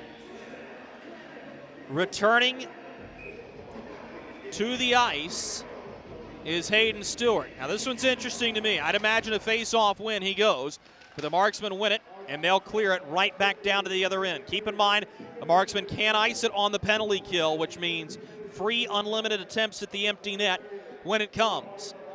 Up the near side boards, this is driven in by Huffnagel. Aaron Huffnagel setting things up on the near side half wall. 2 minutes to go in the third period. Huffnagel drives to the near side corner, has to pass it back to the point for Cass. They'll play pitch and catch along the near side boards. Cass, toe dragging with it, finds Huffnagel at the top of the near face-off circle. Huffnagel to the near side corner. His pass hops over the stick of Colton Bates. Hard crash back behind the net as Alex Cohen goes digging for the puck. Hayden Stewart standing at the hash marks, 100 seconds left.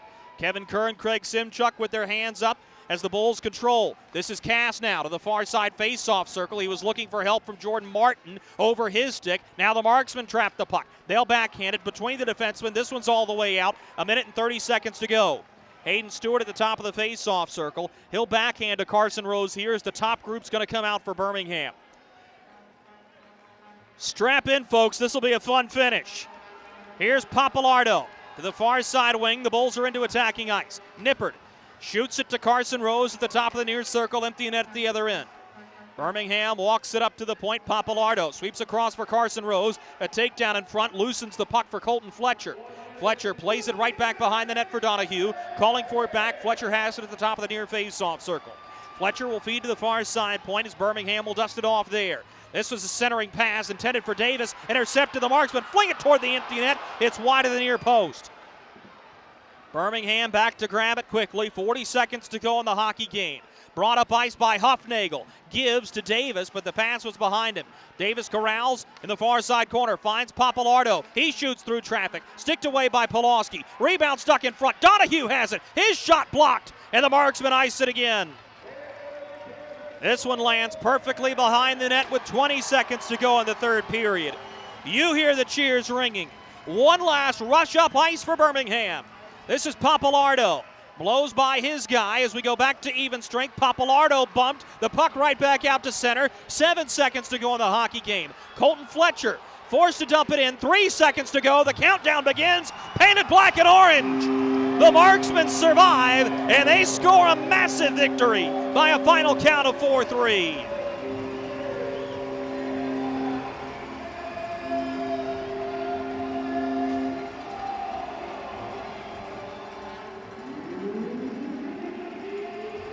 A close one. And the Fayetteville Marksmen escape a strong challenge from the Birmingham Bulls on a fine Friday night in Fayetteville.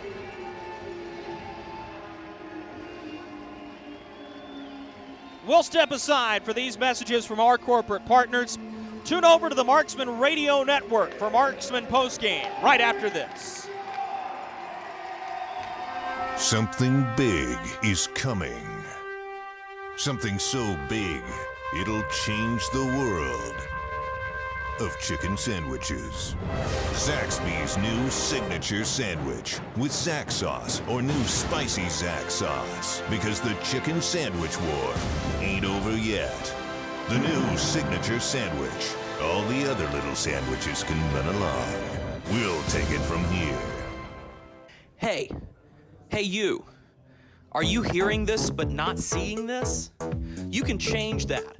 Follow along with the entire season of Fayetteville Marksmen hockey on Hockey TV. Visit hockeytv.com/subscriptions and get the SPHL TV package to watch every single Fayetteville Marksmen road game this year. That's hockeytv.com/subscriptions. Welcome to Freddy's. How are you guys doing? Meetings. Lunch meetings all week, all salads. Bean salads. Quinoa salads. Heirloom salads. Frisee salads. Sometimes a guy needs a Freddy's Original Double, Chicago Dog, and a Turtle Sundae. Make that 2, please. 3. Absolutely. If you're gonna be bad, it better be good. Being bad never tasted this good. Freddy's, the experience that puts a smile on your face and the taste that brings you back. Experience the thrill of being a Fayetteville Marksmen season ticket holder and all the benefits that come along with it, including your same great seat for 28 or 14 home games, exclusive season ticket member events, and an opportunity to enjoy discounts on food and beverage and merchandise at the Crown Coliseum. Skate to marksmanhockey.com/season tickets to learn more. Kelly, you need to unmute yourself. For some, it's just the sound of ice hitting heavy-duty plastic. But for us, it's the signal calling us back to the light. And to Greg's house, because he just got a new grill. Connecting to Hot Jams playlist. Welcome back, Bud Light legends. It's time to take summer by the coolers.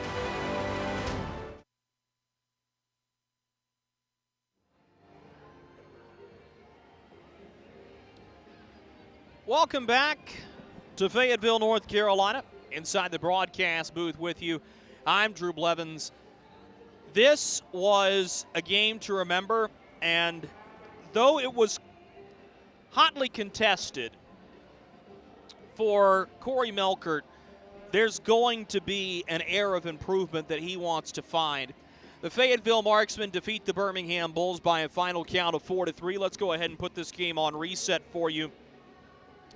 Aaron Huffnagel opens the scoring on the power play, 8:45 into the first period.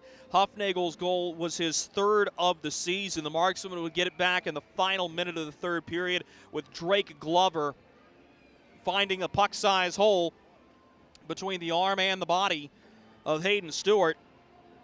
That made it 1-1. Matt McNair would follow it up just a minute and 21 seconds into the second period with a goal of his own. McNair, the third star of tonight's game, was really big for Fayetteville, I thought, down the stretch. Also assisted on the first Glover goal. But then Carson Rose would get it back halfway through the period after an extended possession for Birmingham. Rose continues his tear, now 1 goal shy of 20 in his rookie SPHL season. And the former marksman Sam Storman would follow it up, scoring 17:31 into the second period, crashing from the far side faceoff circle. Storman gives his team the lead, and an important goal there for Birmingham. I thought the Bulls had a real good shot to win this hockey game, as it felt like the Marksmen were playing with their food a little bit. But in the third period, they're able to find a way, a pair of power play goals, one from Drake Glover, 7:47 into the third period, one from Don Oliveri, 14 minutes into the third period, and that's the key to undoing the Birmingham Bulls. We told you special teams was going to be critical, and whoever won the special teams battle was probably going to win the hockey game. The Marksmen score on both of their St. Peter Pest Control power plays. Birmingham only able to score on one of their 2 power plays, and that's all she wrote for this one, as the Marksmen will improve to 34-13-1 on the season. They're now right on the tail of the Peoria Rivermen. And let's give you a quick score check on what is going on in the Peoria-Huntsville game with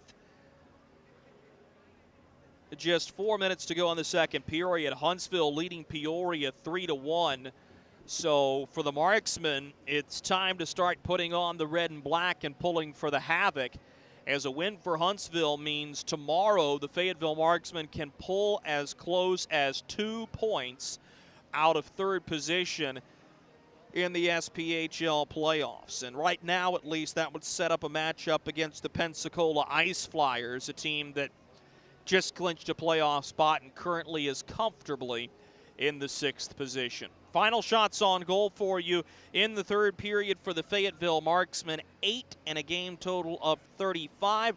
For the Birmingham Bulls, 7 and a game total of 35. On the power play, the Fayetteville Marksmen go 2 for 2, while the Birmingham Bulls go 1 for 2. And the final score one last time, the Fayetteville Marksmen 4 and the Birmingham Bulls 3. These 2 teams will duke it out again tomorrow on Carolina Reapers Night. We'll have pregame coverage for you starting at 5:45 p.m. with a puck drop of 6 p.m. as the Fayetteville Marksmen trade in the black and orange for red and blue tomorrow night on Carolina Reapers Night. Hope you'll join us then. We hope you enjoyed this one as much as we enjoyed bringing it to you. Until next time, I'm Drew Blevins. Good night.